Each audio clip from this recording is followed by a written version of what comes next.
Hello friends, welcome back to this channel. लक्ष्य तक आपके साथ स्वागत है आप सभी का आपके अपने इस चैनल में। तो गाइज़, आज का जो टॉपिक है वो मई मंथ 2025 क्रॉनिकल डिस्कस करने वाले हैं। और इस जो क्रॉनिकल है मई मंथ का, वो आपका जो न्यूज़ है वो कब तक को कवर करेगा, 27 मार्च तक। यानी इसमें मार्च की न्यूज़ है और है इस मतलब जो मैगज़ीन क्रॉनिकल की आती है, यानी मई का है तो 2 महीने पहले की न्यूज़ इसमें कवर की गई होती है। तो आज हम मई का डिस्कस कर रहे हैं, कल जून मैगजीन का डिस्कस कर देंगे। तो ऐसे ऐसे करके मतलब ये पीसीएस के एग्ज़ाम के पहले आपको सारा मिल जाएगा। तो उसके लिए टेंशन नहीं लेना, बस आप एक बार मैगजीन पढ़ें, एक बार इसको चलते फिरते घूमते इसको देख लीजिएगा। तो सारे इंपॉर्टेंट जो मैंने किए हैं वो इसमें कवर किए हैं, वो सारा आपको तैयार हो जाएगा। तो चलिए फटाफट देख लेते हैं इसमें क्या है। उत्तर प्रदेश के बाद उत्तर प्रदेश का से स्टार्ट होता है इम्पोर्टेंट क्वेश्चन से। तो जैसे लिखा है कि 17 नगर निगमों को 16 सिटी में विकसित करने का निर्णय लिया गया है। 17 नगर निगमों को 16 सिटी में विकसित करने का निर्णय लिया है किसने? यूपी सरकार ने। गोरखपुर में आयोजित ये एक क्या किया गया? राष्ट्रीय स्वच्छ वायु कार्यक्रम कहाँ आयोजित किया? पहला पॉइंट तो ये आपको याद रखना है कि राष्ट्रीय स्वच्छ वायु कार्यक्रम का आयोजन गोरखपुर में किया गया। और इसी कार्यक्रम में क्या किया गया है, जितने भी टोटल नगर निगम हैं उनको सोलर सिटी में विकसित करने का निर्णय लिया गया है। और ये जो पहल है, ये जो इनिशिएटिव है, वो प्रधानमंत्री के द्वारा 2070 तक, प्रधानमंत्री का लक्ष्य क्या है कि 2070 तक नेट जीरो लक्ष्य प्राप्त करने में, ये जो इनका पहल है कि 17 नगर निगमों को सोलर सिटी में विकसित करेंगे, तो इससे इनका नेट जीरो लक्ष्य प्राप्त करने में हेल्प मिलेगी। नेक्स्ट चलते हैं, स्टार्टअप इकोसिस्टम रिपोर्ट 2025 जारी की गई है, जिसमें उत्तर प्रदेश का स्थान कितना है? थर्ड है, तीसरा है। इस रैंकिंग में स्टार्टअप इकोसिस्टम रिपोर्ट में उत्तर प्रदेश का स्थान तीसरा है। और ये 26 स्टार्टअप्स ने यूनिकॉर्न का दर्जा हासिल किया है। यूपी के 26 स्टार्टअप्स ने यूनिकॉर्न का दर्जा हासिल किया है। तो इस हिसाब से यहाँ पे यूपी जो है वो तीसरे रैंक पर है। शीर्ष स्टार्टअप हब जो यहाँ पर है वो कौन कौन सा है? वो है नोएडा, लखनऊ, गाजियाबाद। शीर्ष स्टार्टअप हब कौन कौन से हैं? नोएडा, लखनऊ, गाजियाबाद। इतना क्लियर हो गया होगा। नेक्स्ट चलते हैं हम। नेक्स्ट है बिठूर महोत्सव। बिठूर महोत्सव आयोजित किया गया। ये हमेशा कहाँ आयोजित किया जाता है? कानपुर में आयोजित किया गया है। इस बार भी आयोजित किया गया। और कब से कब तक? 21 से 23 मार्च, 2 दिन का कार्यक्रम था, ये आयोजित वहाँ किया गया। नेक्स्ट चलते हैं ताज महोत्सव। ताज महोत्सव का 33वां संस्करण था। ताज महोत्सव का कौन सा संस्करण था? 33वां संस्करण था, जो कि आयोजित किया गया 18 फरवरी से 2 मार्च तक ये चला है। ताज महोत्सव 33वां संस्करण 18 फरवरी से 2 मार्च तक ये चला है। और ये जो है आगरा के शिल्प मार्ग में इसका आयोजन किया गया। किसने किया? ताज महोत्सव समिति के द्वारा आयोजन किया गया है। इसकी थीम जो रखी गई है, धरोहर की समृद्ध सांस्कृतिक विरासत को दर्शाती है। धरोहर जो भारत की समृद्ध सांस्कृतिक विरासत को दर्शाती है। इसका ये जो शुरू किया गया था ताज महोत्सव, ये शुरू किया गया था 1992 में।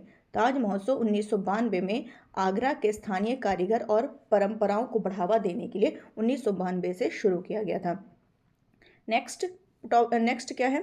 Dolphin safari. डॉल्फिन सफारी की बात करें तो वाराणसी में बनाने की घोषणा की गई है। कहाँ बनाने की घोषणा की गई है? वाराणसी में। और भारत में पहली बार क्या आयोजित की गई है? भारत में गंगा नदी डॉल्फिन सर्वे। गंगा नदी डॉल्फिन सर्वे भारत में पहली बार आयोजित की गई। और इस सर्वे में डॉल्फिन की सबसे ज़्यादा संख्या कहाँ दर्ज की गई है? वो है उत्तर प्रदेश। सबसे ज़्यादा डॉल्फिन कहाँ पाई जाती है? उत्तर प्रदेश में, फिर बिहार में, और फिर पश्चिम बंगाल में। ये याद रखिएगा, सबसे ज़्यादा उत्तर प्रदेश, फिर बिहार, फिर पश्चिम बंगाल। यूपी, बिहार, पश्चिम बंगाल। और यूपी में वाराणसी में डॉल्फिन सफारी बनाए जाने की घोषणा की गई है। नेक्स्ट एक नदी है जो न्यूज़ में है, वो है गंभीरी नदी। नाम से ही लग रहा होगा कि ये नदी कहाँ मिल सकती है। गंभीरी नदी जो है चर्चा में बनी हुई थी। ये राजस्थान में है ये नदी। राजस्थान की मौसमी नदी है ये। और इसको उटंगन नदी भी कहते हैं। उटंगन नदी, ध्यान रखिएगा, ये जो गंभीरी नदी है इसको उटंगन नदी भी कहते हैं। और राजस्थान की मौसमी नदी है। ये क्या करती है? घाना पक्षी अभ्यारण्य को जलापूर्ति करती है। गंभीरी नदी जो है घाना पक्षी अभ्यारण्य को जलापूर्ति करती है। इसके बाढ़ क्षेत्र में कथित आक्रमण मामले पर संज्ञान लेते हुए राज्य प्रशासन से हाईकोर्ट ने जवाब मांगा है, इसलिए ये चर्चा में है। तो बस आपको ध्यान रखना है कि राजस्थान की उटंगन नदी कहते हैं। घाना पक्षी अभ्यारण्य को ये क्या करती है? जलापूर्ति करती है। नेक्स्ट है यूरिया और डाई फास्फेट यूरिया और di ammonium phosphate DAP di ammonium phosphate की खपत में वृद्धि, लेकिन सबसे ज़्यादा इसकी मतलब खपत में वृद्धि दर्ज की गई, लेकिन सर्वाधिक इसकी वृद्धि कहाँ, मतलब सबसे ज़्यादा कौन यूज़ करता है और वो कौन सा राज्य है, वो है हरियाणा। तो ध्यान रखिएगा, सबसे ज़्यादा यूज़ करने वाला यूरिया और डाई अमोनियम फास्फेट यूज़ करने वाला है वो है हरियाणा है। नेक्स्ट, यूनिफॉर्म सिविल कोड लागू करने का निर्णय लिया, किसने लिया है? गुजरात ने। आपको पता होगा कि यूसीसी जो है ये उत्तराखंड ने लागू कर दिया है। तो उत्तराखंड के बाद लागू करने वाला दूसरा राज्य कौन सा है? इसने निर्णय लिया है, अभी घोषणा किया, डिसीजन लिया है, अभी लागू नहीं किया है। लागू कहाँ हो चुका है? उत्तराखंड में लागू हो चुका है, लेकिन गुजरात ने निर्णय लिया। इस तरीके से अगर ये कर देता है तो ये दूसरा राज्य बन जाएगा। नेक्स्ट, बच्चों के टीकाकरण की निगरानी के लिए एक ऐप लॉन्च किया गया, उस ऐप का नाम है राइज। तो आपको ये ध्यान रखना है कि राइज है क्या? ये एक ऐप है, किससे संबंधित है? बच्चों के टीकाकरण की निगरानी से संबंधित है। इसका फुल फॉर्म है रैपिड इम्यूनाइजेशन स्किल एनहांसमेंट, ठीक है, जो कि किसके द्वारा राइज किया गया है? यूपी सरकार के द्वारा। राइज जो है बच्चों के टीकाकरण के लिए की निगरानी के लिए जो ऐप लॉन्च किया है वो उत्तर प्रदेश सरकार ने किया है। नेक्स्ट चलते हैं, महर्षि दधीची कुंड को राज्य पर्यटन का केंद्र बनाने की घोषणा स्थित है। ये कहाँ स्थित है? तो महर्षि दधीची कुंड जो है ये सीतापुर में स्थित है। महर्षि दधीची कुंड कहाँ स्थित है? सीतापुर में स्थित है और इसको पर्यटन केंद्र बनाने की घोषणा की गई है। यहाँ पर डिजिटल क्लिनिक की शुरुआत भी होगी। आगे चलते हैं, यूपी सरकार ने राज्य स्मार्ट सिटी मिशन योजना का कार्यकाल बढ़ाया है। तो स्मार्ट सिटी मिशन जो राज्य है, राज्य स्मार्ट सिटी मिशन योजना का कार्यकाल यूपी सरकार के द्वारा 2 वर्ष के लिए बढ़ा दिया गया है, यानी ये मिशन अब 2027 तक चलेगा। नेक्स्ट, यूपी में योगी जी द्वारा माइक्रोसॉफ्ट कैंपस, उत्तर प्रदेश में योगी जी द्वारा माइक्रोसॉफ्ट कैंपस का आधारशिला कहाँ रखी गई है? नोएडा में रखी गई है। उत्तर प्रदेश में योगी जी द्वारा माइक्रोसॉफ्ट कैंपस का आधारशिला कहाँ रखी गई है? नोएडा में रखी गई है।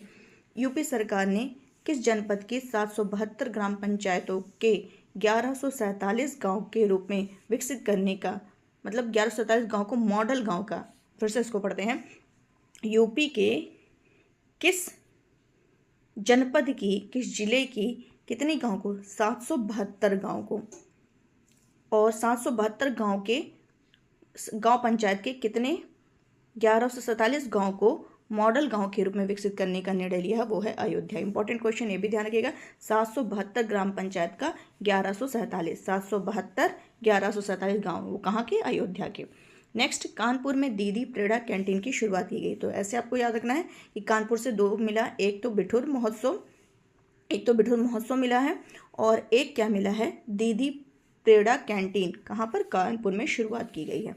नेक्स्ट चलते हैं, अंतर्राष्ट्रीय योग दिवस, ये कहाँ किया गया? उत्तराखंड में। उत्तराखंड में अंतर्राष्ट्रीय योग दिवस 9 से 15 मार्च किया गया है। 9 से 15 मार्च उत्तराखंड में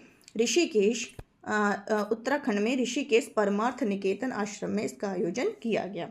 नेक्स्ट चलते हैं, आबकारी नीति 2025 में, आबकारी नीति 2025, इसमें क्या है? इस नीति में धार्मिक स्थलों के पास शराब की दुकानें बंद करने का निर्णय किसके द्वारा लिया गया है? उत्तराखंड सरकार के द्वारा लिया गया है। नेक्स्ट चलते हैं, भारत का प्रथम विश्व शांति केंद्र का उद्घाटन किसके द्वारा किया? तो जो पूर्व राष्ट्रपति हैं रामनाथ कोविंद जी, पूर्व राष्ट्रपति जो थे रामनाथ कोविंद जी ने, उन्होंने प्रथम विश्व शांति केंद्र का उद्घाटन किया। कहाँ पर किया? गुरुग्राम हरियाणा में किया। गुरुग्राम हरियाणा में किया, ठीक है। किसने किया? ये ध्यान रखिएगा, या अगर आएगा क्वेश्चन तो कोर्ट में दे सकता है कि उद्घाटन वर्तमान राष्ट्रपति द्रौपदी मुर्मू या प्रधानमंत्री के द्वारा किया गया, कुछ भी दे सकता है। तो आपको ध्यान रखना है कि जो विश्व शांति केंद्र का उद्घाटन है भारत का पहला, ये पूर्व राष्ट्रपति जो रामनाथ कोविंद जी थे उनके द्वारा किया गया। और कहाँ पर किया गया? गुरुग्राम हरियाणा में किया गया। उत्तर भारत की पहली परमाणु परियोजना स्थापित की गई है। कहाँ पर? हरियाणा में एक गांव है जिसका नाम है गोरखपुर। हरियाणा में एक गांव है जिसका नाम है गोरखपुर। क्लियर?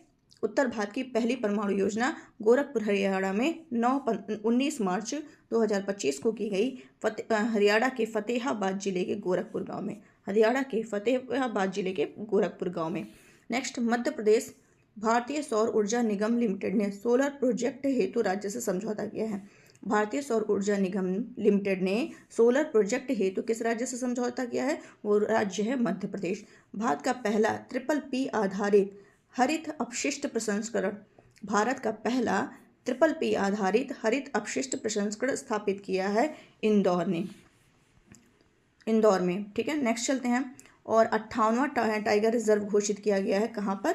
ये इसको डिटेल में भी आगे पढ़ेंगे, अभी तो एक वन लाइनर पढ़ रहे हैं। 58वां टाइगर रिजर्व जो घोषित किया गया माधव टाइगर रिजर्व, ये भी कहाँ है? मध्य प्रदेश में है। नेक्स्ट चलते हैं, गुजरात की न्यूज़ है। शाश्वत मिथिला महोत्सव 2025 आयोजित किया गया है गांधीनगर में। शाश्वत मिथिला महोत्सव ये गांधीनगर में। प्रधानमंत्री ने वन्य पुनर्वास केंद्र वनतारा का उद्घाटन कहाँ किया है? गुजरात के जामनगर में।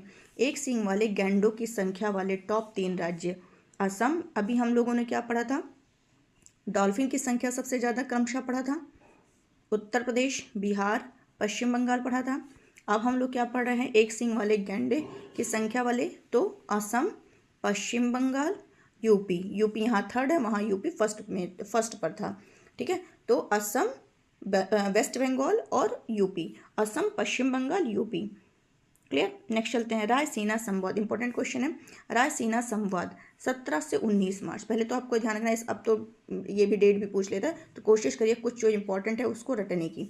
तो रायसीना संवाद जो है 17 से 19 मार्च। रायसीना, अब देखिए सीना में दोनों आ जाता है, 7 से 17 और ना से 19, तो इससे आप थोड़ा सा ट्रिक लगा के याद कर सकते हैं। सीना रायसीना यानी 17 से 19 मार्च को नई दिल्ली में किया गया। और इस बार जो इसका संस्करण था वो 10वां था। 17 से 19 नवंबर नई दिल्ली में 10वां संस्करण था। विदेश मंत्रालय और ऑब्जर्वर रिसर्च फाउंडेशन द्वारा ये आयोजित किया जाता है। ये भी ध्यान रखिएगा, एक बार ये क्वेश्चन आया हुआ था, ये पूछा हुआ था कि किसके द्वारा? तो विदेश मंत्रालय और ऑब्जर्वर रिसर्च फाउंडेशन द्वारा आयोजित किया जाता है। और इसमें न्यूजीलैंड के जो प्रधानमंत्री हैं क्रिस्टोफर लक्सन, ये मुख्य अतिथि थे। इस रायसीना डायलॉग में कहाँ के प्रधानमंत्री मुख्य अतिथि के रूप में मौजूद थे? न्यूजीलैंड के जो हैं क्रिस्टोफर लक्सन, ये मुख्य अतिथि थे। थीम की बात करें, ये थीम क्या थी? तो थीम थी, ये भी थीम भी आपको याद रखना, काल चक्र, लोग, शांति और ग्रह। ठीक है, नेक्स्ट चलते हैं। पूर्वोत्तर में अफसपा की समीक्षा करने का निर्णय लिया गया है। अफसपा को की समीक्षा करने का निर्णय लिया है। गृह मंत्रालय ने पूर्वोत्तर राज्य, कौन कौन से पूर्वोत्तर राज्य? मणिपुर, नागा, अरुणाचल प्रदेश, असम में, अरुणाचल प्रदेश और असम में, ये 4 राज्य। मणिपुर, नागालैंड, अरुणाचल प्रदेश और कौन सा एक है असम। यहाँ पर अफसपा यानी कि सशस्त्र बल विशेषाधिकार अधिनियम की समीक्षा की घोषणा की है इन चारों में। और 1958 में पारित और राष्ट्रपति द्वारा अनुमोदित इस एक्ट के तहत विघटनकारी क्षेत्रों में सशस्त्र बलों को विशेष अधिकार और छूट प्रदान की जाती है ताकि वे व्यवस्था को, शांति को क्या करें? बहाल कर सकें। ये कब से? 1958 में पारित की गई थी और 4 राज्यों में यहाँ किया गया है। ठीक है, नेक्स्ट चलते हैं। 110 से अधिक मेगालिथिक संरचनाओं की खोज की गई है। इंपॉर्टेंट है ये भी कि कहाँ की गई है। अभी हाल ही में 110 से अधिक मेगालिथिक संरचनाओं की खोज केरल में की गई है। केरल, तमिलनाडु, कर्नाटक बैठा रहेगा, तो मैक्सिमम तमिलनाडु, कर्नाटक के, ये ध्यान रखना, केरल में मेगालिथिक केरल में करना है, ना कि कर्नाटक तमिलनाडु लगा के आना है।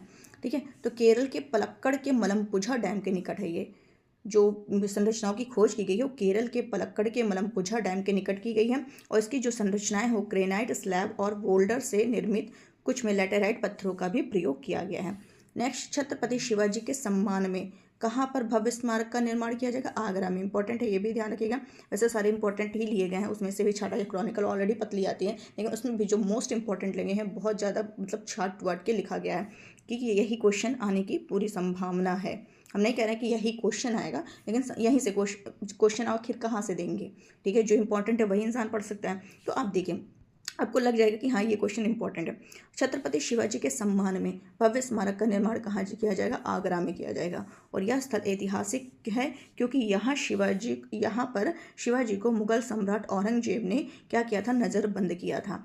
यहाँ पर आगरा में शिवाजी को औरंगजेब द्वारा नज़रबंद किया गया था। शिवाजी छत्रपति महाराज शिवाजी की बात करें तो जन्म इनका 19 फरवरी 1630 में शिवनेर किले में हुआ था। ध्यान रखिएगा, इनका जन्म 1603 शिवनेर किले में हुआ था। शिवनेर किले में 1630 19 फरवरी भी याद रखिए, 19 फरवरी 1630 शिवनेर किले में हुआ था और गुरिल्ला युद्ध रणनीति के लिए जाने जाते हैं। इनकी मृत्यु 3 अप्रैल 1680 में 1630 और मृत्यु 1680 रायगढ़ किला में इनकी मृत्यु हुई थी।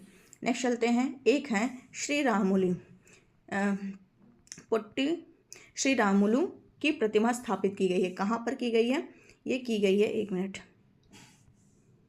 ये की गई है आंध्र प्रदेश के जो चीफ मिनिस्टर हैं चंद्रबाबू नायडू ने कहाँ पर की है? श्री रामुलु की अमरावती में। अमरावती में कितने फीट, ये भी ध्यान रखिएगा, कितने फीट है? 58 फीट। अमरावती में 58 फीट ऊंची प्रतिमा स्थापित करने की घोषणा की है। अगर श्री रामुलु जी की बात करें तो इनका जन्म 16 मार्च 1901 में हुआ था। इनका जन्म 1901 में मद्रास में हुआ था। तेलुगु भाषी राज्य के निर्माण में 1952 में इन्होंने 58 दिन की हड़ताल की थी। कितने? ये तो हिस्ट्री से संबंधित आपका क्वेश्चन हो गया। 58 डेज की इन्होंने क्या की थी? हड़ताल की थी भूख की।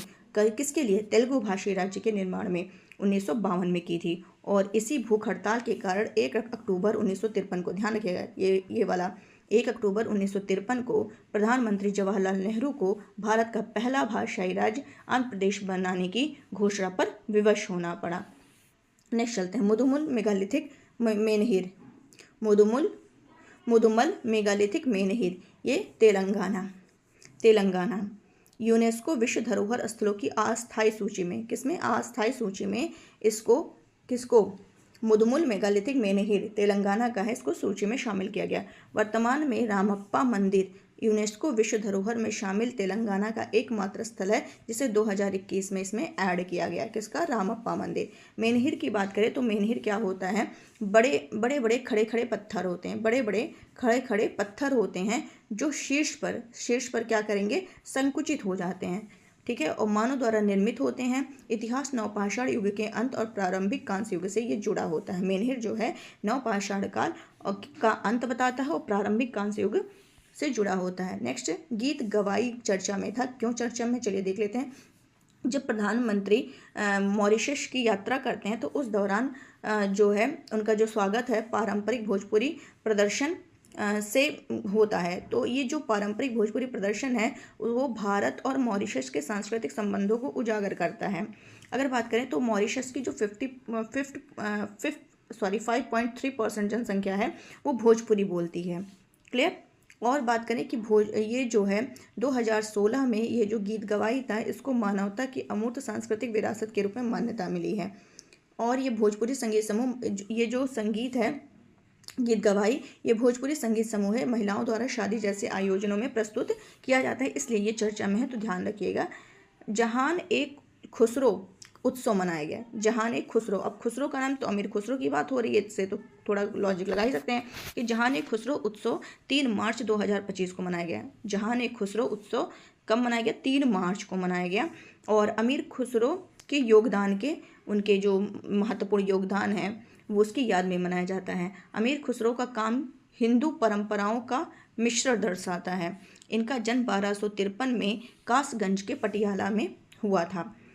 निजामुद्दीन औलिया के प्रति ये समर्पित शिष्य थे। निजामुद्दीन औलिया के ये शिष्य थे। नेक्स्ट, हरथ उत्सव। हरथ या हेरात करके भी आएगा, तो ध्यान रखिएगा, हरथ है, हेरात है, कैसा भी आए तो जाना है कि ये क्या है। जम्मू कश्मीर में मनाया जाता है। जम्मू कश्मीर में कश्मीरी पंडित समुदाय द्वारा ये मनाया जाता है। फाल्गुन मास के 13वें दिन शुरू होकर अमावस्या तक ये चलता है। नेक्स्ट क्या है? कलियट्टम महोत्सव की बात करें तो इसे थेय्यम नाम से जानते हैं। कलियट्टम जो महोत्सव है इसको थेय्यम के नाम से भी जाना जाता है और ये केरल में देवी काली को समर्पित है, तो ये भी ध्यान रखिएगा, काली को ये समर्पित है। नेक्स्ट चलते हैं, कल्याणी चालुक्य नई पुरातात्विक खोजें। तेलंगाना के विकाराबाद जिले के कंकाल गांव में एक गांव है जिसका नाम है कंकाल। ये कहाँ है? तेलंगाना के विकाराबाद जिले में है। चालुक्य युग के 3 कन्नड़ अभिलेख मिले हैं, इसलिए ये चर्चा में ये जो गांव है ये चर्चा में आया है। तो 3 कन्नड़ अभिलेख जो मिले हैं इसमें क्या है, सम्राट सोमेश्वर तृतीय के द्वारा।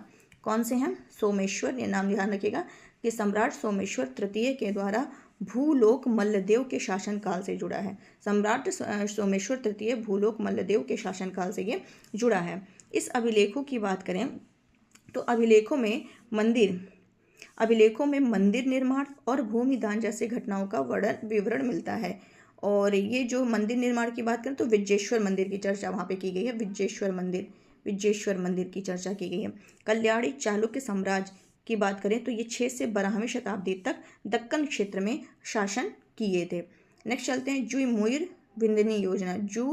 मुइर विनंदनी 2025 विनंदनी 2025 ये कहाँ किया गया? जुई मुइर, बस पूरा मतलब थोड़ा सा लिख रही हूँ।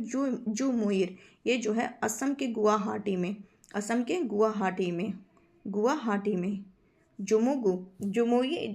जुमुइर जो है ये विनंदनी ये 2025 असम के गुवाहाटी के सरू सजाई स्टेडियम में आयोजित किया गया। ये इतिहास का सबसे बड़ा झुमुर उत्सव में जो है प्रधानमंत्री शामिल हुए थे। 24 फरवरी को ये किया गया। यह उत्सव असम की चाय उद्योग की 200वीं वर्षगांठ के उपलक्ष्य में मनाया गया है। 200वीं चाय उद्योग की वर्षगांठ के उपलक्ष्य में ये मनाया गया है। नेक्स्ट चलते हैं gold monetization scheme GMS gold monetization scheme. इसमें क्या है, इस जीएमएस के मध्यम और दीर्घकालिक घटक को बंद करने का निर्णय लिया गया है। गोल्ड मोनेटाइजेशन स्कीम का जो मध्यम है और दीर्घकालिक घटक है उसको बंद करने का निर्णय लिया गया है। केवल और केवल क्या होंगी अब? केवल अल्पकालिक बैंक जमा योजना जारी रहेगी। जीएमएस के तहत जो मध्यम है और दीर्घकालिक है उसको बंद करने का निर्णय लिया गया। केवल अल्पकालिक बैंक जमा योजनाएं इसमें रहेंगी, तो ध्यान रखिएगा इसमें केवल अल्पकालिक अब रहेंगी। जीएमएस की शुरुआत की बात करें तो 2015 में हुआ था। गोल्ड मोनेटाइजेशन स्कीम की बात करें तो नवंबर 2015 में इसकी शुरुआत हुई थी, जिसका लक्ष्य घरेलू सोने के उत्पादक कार्यों में लाना और सोने के आयात पर निर्भरता को कम करना था। नेक्स्ट, भारत ने चीनी आयात पर एंटी डंपिंग शुल्क लगाया है। भारत ने जो चीनी आयात है उस पर एंटी डंपिंग शुल्क लगाया है। चीन से आयातित 5 उत्पादों पर लगाया गया है। चीन से जो 5 कई होते हैं लेकिन उसमें से 5 आयातित उत्पाद है उस पर लगाया गया है। एंटी डंपिंग शुल्क क्या होता है? उन विदेशी आयातों पर लगाया जाता है जो बाजार मूल्य से कम कीमत पर बेचे जाते हैं। एंटी डंपिंग शुल्क उन्हें कहते हैं जो मतलब उन आयातों पर लगाते हैं जो बाजार मूल्य से क्या करते हैं, बाजार मूल्य से कम कीमत पर बेचे जाते हैं। भारत का चीन के साथ व्यापार घाटा की बात करें, भारत का चीन के साथ व्यापार घाटे की बात करें तो 2023-24 में 85 बिलियन डॉलर तक पहुंच गया है। 85 बिलियन डॉलर। नेक्स्ट चलते हैं ऑनलाइन विज्ञापनों पर समानीकरण शुल्क का समाप्ति प्रस्ताव। ऑनलाइन विज्ञापनों पर समानीकरण शुल्क का समाप्ति प्रस्ताव 6% था। ये समानीकरण शुल्क समाप्त करने का प्रस्ताव भारत सरकार ने ऑनलाइन विज्ञापनों पर रखा है। निर्णय भारत के डिजिटल बाजार में प्रतिस्पर्धा को बढ़ावा देने की दिशा में महत्वपूर्ण है। समानीकरण शुल्क की बात करें तो 1 जून 2016 में लागू हुआ था। समानीकरण शुल्क 1 जून 2016 में लागू हुआ था, जिसका उद्देश्य विदेशी कंपनियों जैसे गूगल, मेटा को लक्षित करना था। ध्यान रखना है 1 जून 2016। नेक्स्ट क्वेश्चन है, भारत सरकार ने 2025 के अंत तक सांख्यिकीय व्यवसाय रजिस्टर लॉन्च करने की योजना की घोषणा की है। कौन से रजिस्टर को लॉन्च करने की घोषणा? सांख्यिकी व्यवसाय रजिस्टर लॉन्च करने की घोषणा भारत सरकार ने 2025 के अंत तक लॉन्च करने की घोषणा की है। और ये सांख्यिकी और कार्यक्रम कार्यान्वयन मंत्रालय इस रजिस्टर के लिए क्या होगा? जिम्मेदार होगा। नेक्स्ट चलते हैं, जलवायु परिवर्तन और सतत वित्त हेतु समर्पित ऑन टैप समूह की स्थापना की गई है। जलवायु परिवर्तन और सतत वित्त हेतु समर्पित ऑन टैप समूह की स्थापना की योजना की घोषणा की गई है। किसके द्वारा की गई? आरबीआई के द्वारा की गई है। ये ध्यान रखिएगा, आरबीआई ने जलवायु परिवर्तन और सतत वित्त हेतु समर्पित ऑन टैप समूह की स्थापना की योजना की घोषणा की है। महिलाओं की वित्तीय सशक्तिकरण की बात करें तो नीति आयोग के द्वारा ये रिपोर्ट जारी की गई है। इसमें बताया गया है कि 2019 से 24 के मध्य जो महिलाओं की वित्तीय गतिविधियां हैं उसमें 3 गुना वृद्धि देखी गई है। नाइट्रोजन गैस से पहले मृत्युदंड, नाइट्रोजन गैस से पहले मृत्युदंड कहाँ पर? लुइसियाना में, लुइसियाना में। ये जो है क्या लिखा? लुइसियाना में जैसी हॉफमैन जूनियर को, जिनको मारा गया है, नाइट्रोजन गैस से मृत्युदंड दिया गया, जैसी हॉफमैन जूनियर को मृत्युदंड लुइसियाना में दिया गया है। अमेरिका में इस विधि से दूसरा मृत्युदंड है। नाइट्रोजन हाइपोक्सिया किसको कहते हैं? नाइट्रोजन हाइपोक्सिया यह तब होता है जब व्यक्ति नाइट्रोजन सांस जो है अधिक मात्रा में लेता है और जिससे शरीर से ऑक्सीजन जो है वो बाहर निकल जाती है। नेक्स्ट क्या है? भारत और न्यूजीलैंड के मध्य रक्षा सहयोग, भारत और न्यूजीलैंड के मध्य रक्षा सहयोग पर समझौता हुआ है जब प्रधानमंत्री न्यूजीलैंड के प्रधानमंत्री क्रिस्टोफर लक्सन के मध्य इस पर क्या हुआ है? हस्ताक्षर हुआ है MOU पर।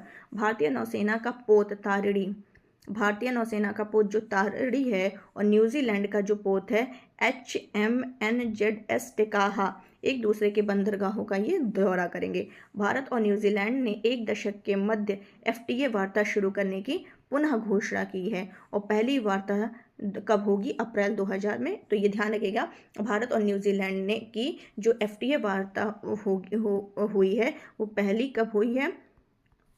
जो पुनः शुरू की गई है, तो इसमें पुनः शुरू में जो पहली वार्ता होगी वो अप्रैल 2025 में होगी। पहली वार्ता जो हुई अप्रैल 2025 में होगी। नेक्स्ट, प्रधानमंत्री मोदी को मॉरिशस का सर्वोच्च सम्मान, राष्ट्रीय सम्मान दिया गया है। 11 मार्च प्रधानमंत्री जब मॉरिशस के राष्ट्रीय समारोह में मुख्य अतिथि के रूप में पहुंचे हुए थे तो गीत गवाई वहां चर्चा में था, भी हम लोगों ने पढ़ा है। ठीक है, तो मॉरिशस के जो प्रधानमंत्री हैं डॉक्टर नवीन चंद्र राम गुलाम द्वारा इनको सम्मानित किया गया। उनका जो राष्ट्रीय सम्मान है देख लेते हैं। सर्वोच्च राष्ट्रीय सम्मान है वो क्या है? Grand commander of the order of the star and की ऑफ द इंडियन ओशन से सम्मानित किया गया है और यह सम्मान नेल्सन मंडेला सहित केवल 5 विदेशी गणमान्य व्यक्तियों को मिला है और सम्मान पाने वाले पहले भारतीय ये बन गए हैं मोदी जी। नेक्स्ट चलते हैं, अलवाइट समुदाय चर्चा में है। यह किस देश से संबंधित है? अलवाइट समुदाय सीरिया से इंपॉर्टेंट है। क्यों चर्चा में है? तो यहाँ पे देख लेते हैं, ये जो समुदाय है अलवाइट, ये अल असद शासन के साथ जुड़ा था। अब जब नया शासन का वहाँ उदय हुआ है तो इस समुदाय पर क्या हो गई है? हिंसा बढ़ गई है। गैया मिशन का समापन किया गया है। गैया मिशन देख लेते हैं क्या है, इंपॉर्टेंट है ये भी। गैया मिशन तो यूरोपीय अंतरिक्ष एजेंसी जो है इसने, अब ये किसकी है? गैया मिशन किसकी है? यूरोपीय अंतरिक्ष मिशन की है, यूरोपीय अंतरिक्ष मिशन की है। और मतलब यूरोपीय अंतरिक्ष एजेंसी जो है इसने अपने गैया मिशन को समाप्त करने की घोषणा की है। इसने 13 मई को दिसंबर 2013 में लॉन्च किया था। गैया मिशन को 13 में लॉन्च किया था और अभी इसको समाप्त करने की घोषणा की है। ये है क्या मिशन? इसका उद्देश्य मिल्की वे का विस्तृत 3D मानचित्रण बनाना था। यह अंतरिक्ष यान लगभग डेढ़ मिनट किलोमीटर की दूरी पर लैग्रांज बिंदु 2 पर स्थित थी। भास्कराचार्य राष्ट्रीय अंतरिक्ष अनुप्रयोग और भू सूचना संस्थान में कैग का समझौता, फिर से पढ़ रही हूँ, भास्कराचार्य राष्ट्रीय अंतरिक्ष अनुप्रयोग एवं भू सूचना संस्थान में कैग का समझौता हुआ है। इसको क्या कहेंगे? BSN। भास्कराचार्य राष्ट्रीय अंतरिक्ष अनुप्रयोग एवं भू सूचना संस्थान में कैग का समझौता। इसमें देखते हैं 27 मार्च को कैग ने ये जो BSN है इसके साथ MOU पर हस्ताक्षर किया है।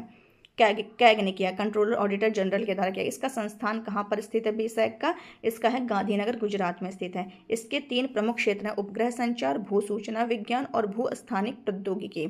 यह मानचित्र आधारित भू जानकारी प्रणाली के कार्यान्वयन हेतु विशेष सेवाएं प्रदान करता है। नेक्स्ट क्या है? एक एंजाइम की खोज की गई है जिसका नाम है BBLDH। ये एक एंजाइम है। कैसी एंजाइम की खोज की गई? लाइम रोग के बैक्टीरिया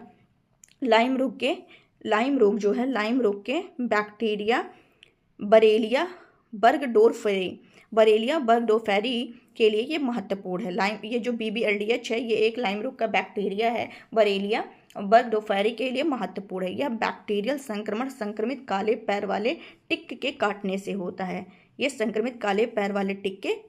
होता है। यह एंजाइम बैक्टीरिया के मेटाबॉलिक प्रक्रियाओं के लिए आवश्यक है। यह पायरुवेट को लैक्टेट में परिवर्तित करने में मदद करता है। नेक्स्ट क्या है? नेक्स्ट है मॉन्जारो ट्रिजेपेप्टाइड दवा लॉन्च की गई है। ऐसे नाम है मॉन्जारो टीरे, दवा का नाम उससे भी कहाँ पता रहता है, पेटाइड, ये दवा भारत में लॉन्च की गई है। चलिए इस दवा के बारे में देखते हैं। अमेरिकी फार्मास्यूटिकल कंपनी है एलेलिटी द्वारा मधुमेह प्रबंधन हेतु वजन घटाने के लिए ये दवा है। ये लॉन्च किसने किया? अमेरिकी फार्मास्यूटिकल कंपनी एलेलिटी है, उसके द्वारा है। और ये मधुमेह डायबिटीज़ के प्रबंधन हेतु और वजन घटाने के लिए ये दवा काम आती है। कौन सी दवा है एक बार फिर से देख लीजिए, मॉन्जारो करके है। सुंदरवन में भूजल संकट, ये भी देख लेते हैं, चर्चा में बना हुआ है। तो भूजल संकट है ये तो ठीक है, लेकिन सुंदरवन चर्चा में है, तो सुंदरवन के बारे में देखते हैं। यह गंगा, ब्रह्मपुत्र और मेघना नदियों के डेल्टा में स्थित है। इसका क्षेत्रफल लगभग 1,40,000 हेक्टेयर है। 1,40,000 हेक्टेयर है। 1987 में यूनेस्को की विश्व धरोहर स्थल ये है। 1987। नेक्स्ट है एक ग्लेशियर है जिसका नाम है ओग्जोकुल ग्लेशियर। जलवायु परिवर्तन से मृतप्राय है। प्रथम ये जलवायु परिवर्तन से मृतप्राय हो चुकी है, ऐसी ये पहली ग्लेशियर है ओग्जोकुल ग्लेशियर। इसके बारे में देखते हैं ये है कहाँ। ये तो जान गए कि इसलिए चर्चा में मृतप्राय हो चुकी है। तो ये स्थित है आइसलैंड में, इसकी स्थिति है। 2014 में पहली बार मृतप्राय घोषित की गई थी। ये जो ग्लेशियर है गुंबदाकार है, जो 1200 मीटर ऊंचे ओक ज्वालामुखी पर स्थित था। रेक्वाजेविक से 7 किलोमीटर उत्तर पश्चिम में स्थित था। 2023 में आइसलैंड ने दुनिया का पहला आइसबर्ग कब्रिस्तान भी बनाया है, ये भी ध्यान रखना है। नेक्स्ट कांगेर घाटी नेशनल पार्क चर्चा में है, जो यूनेस्को की अस्थायी सूची में इसको शामिल किया गया है। छत्तीसगढ़ के बस्तर जिले में स्थित है, जिसका क्षेत्रफल 200 वर्ग किलोमीटर है। जावा गैंडा की बात करते हैं। जावा गैंडा चर्चा में है। इसको राइनासोरस सेंडिकस कहते हैं और इसके वर्गीकरण में परिवर्तन और संरक्षण स्थिति की बात की गई है। दुर्लभ और विलुप्त गैंडा प्रजाति है। देखते हैं गंभीर रूप से संकटग्रस्त प्रजाति है, जिसकी केवल एक ज्ञात जनसंख्या इंडोनेशिया के अभी हाल ही में इंडोनेशिया के उजुंग कुलोन, ये ध्यान रखिएगा, उजुंग कुलोन नेशनल पार्क में, राष्ट्रीय उद्यान में रहती है, जिसमें लगभग 76 गैंडे हैं। जावा गैंडे की बात करें तो पत्ते टहनियाँ खाते हैं, जबकि भारतीय गैंडे जो हैं घास पर निर्भर हैं। भारतीय गैंडे घास पे निर्भर है, जावा गैंडे मतलब ये शाकाहारी ही है, लेकिन वो पत्ता टहनी खाता है, जबकि ये घास पर निर्भर है और एक सींग वाले ये होते हैं जावा गैंडे। शरावती जल विद्युत परियोजना चर्चा में है और ये कहाँ है, बस आप इतना ध्यान रखिए, कर्नाटक में है। माधव राष्ट्रीय उद्यान की बात करें, बताया था मैंने, मध्य प्रदेश में स्थित है और ये भारत का 58वां टाइगर रिजर्व है, जो कि यहाँ पर स्थित है। 9 मार्च 2025 को 58वां है, तो 9 मार्च 2025 को भारत का 58वां नेशनल पार्क घोषित किया है। किसने घोषित किया है? पर्यावरण मंत्री भूपेंद्र यादव के द्वारा। और ये मध्य प्रदेश के किस जिले में? शिवपुर जिले में। भी ध्यान रखिएगा कौन सा जिला है, शिवपुर जिले में है। और वैसे देखा जाए तो मध्य प्रदेश का ये टोटल 9वां है। नेक्स्ट क्या करें, लैंटाना कैमारा और प्रोसोपिस जुलिफोरा, ये क्या है? ये आक्रामक प्रजाति है जिसका खतरा है हरियाणा के जंगलों में। तो ये ध्यान रखना, ये क्या है? एक आक्रामक प्रजाति, लैंटाना कैमारा और प्रोसोपिस जुलिफोरा। चक्रवात अल्फ्रेड आया हुआ था कहाँ पर? ऑस्ट्रेलिया के पूर्वी तट पर। अल्फ्रेड ऑस्ट्रेलिया के पूर्वी तट पर। वॉलेस रेखा न्यूज़ में है, चलिए देख लेते हैं। वॉलेस रेखा, क्या है नाम है इसका? वॉलेस रेखा। एशिया और ऑस्ट्रेलिया, वॉलेस ऑस्ट्रेलिया और एशिया के मध्य जैव भौगोलिक विभाजन के रूप में ये चर्चा में रहा। यह रेखा जैव भौगोलिक अध्ययन और संरक्षण रणनीतियों हेतु महत्वपूर्ण संदर्भ प्रदान करती है। ये रेखा जो है वॉलेस रेखा, ये बाली लोम्बोक के मध्य से गुजरती है। बाली लोम्बोक इंडोनेशिया के पास सब है, तो बाली और लोम्बोक के मध्य से गुजरती है और बोर्निया सुलावेशी के मध्य उत्तर की ओर बढ़ती है। मतलब बाली लोम्बोक के मध्य से गुजरती हुई बोर्निया सुलावेसी के मध्य उत्तर की ओर बढ़ती है और मिंडानाओ फिलीपींस के दक्षिण में मुड़ती है। तो ये ध्यान रखिएगा, ये वॉलेस रेखा। एक मिनट, वॉलेस रेखा जो है ये आपको पता चल गया होगा, बाली लोम्बोक के मध्य से बोर्नियो सुलावेसी के मध्य उत्तर की ओर बढ़ती हुई मिंडानाओ फिलीपींस में जो है उसके दक्षिण में मुड़ जाती है। नेक्स्ट देखते हैं, आगे चलते हैं। क्या कह रहा है, वैश्विक खुशहाली रिपोर्ट, ये भी इंपॉर्टेंट है। 20 मार्च को ये जारी किया गया। 20 मार्च को एक्चुअली अंतर्राष्ट्रीय खुशहाली दिवस मनाया जाता है, तो उसी अवसर पर ये रिपोर्ट जारी की गई। किसके द्वारा जारी की गई ये ध्यान रखना है। वेलबींग रिसर्च, एक बार ये भी पूछा था किसके द्वारा जारी की जाती है, wellbeing research centre university of Oxford द्वारा ये जारी की जाती है। और इसमें सहयोग भी कई लोग देते हैं, ये भी देख लीजिए। रिपोर्ट गैलप, संयुक्त राष्ट्र सतत विकास समाधान नेटवर्क और एक स्वतंत्र संपादकीय बोर्ड के सहयोग से ये जारी किया जाता है। गैलप और सतत विकास समाधान नेटवर्क और एक स्वतंत्र संपादकीय बोर्ड के सहयोग से जारी किया जाता है। सबसे खुशहाल देश, लगातार 8वें साल जो है बना हुआ है। सबसे खुश देश फिनलैंड है। भारत जो है 118वें नंबर पर है। 2024 में ये इसकी स्थिति 126 थी, 143 में, अब है 118 पे। और लगातार सबसे नीचे 4 वर्ष से बना हुआ है वो है अफगानिस्तान। विश्व प्रसन्नता रिपोर्ट की बात करें तो इसको शुरू करने का प्रस्ताव किसने दिया था, भूटान ने दिया था। यूएनओ ने, संयुक्त राष्ट्र संघ ने 19 जुलाई 2011 को अपनाया। इसको भूटान के द्वारा शुरू किया गया, मतलब प्रस्ताव दिया गया 19 जुलाई 2011 को इसमें अपनाया गया और पहली रिपोर्ट 2012 में ये जारी की थी। तो ये भी ध्यान रखिएगा, 2011 को अपनाया गया 19 जुलाई और 2012 में पहली रिपोर्ट इससे पेश की गई।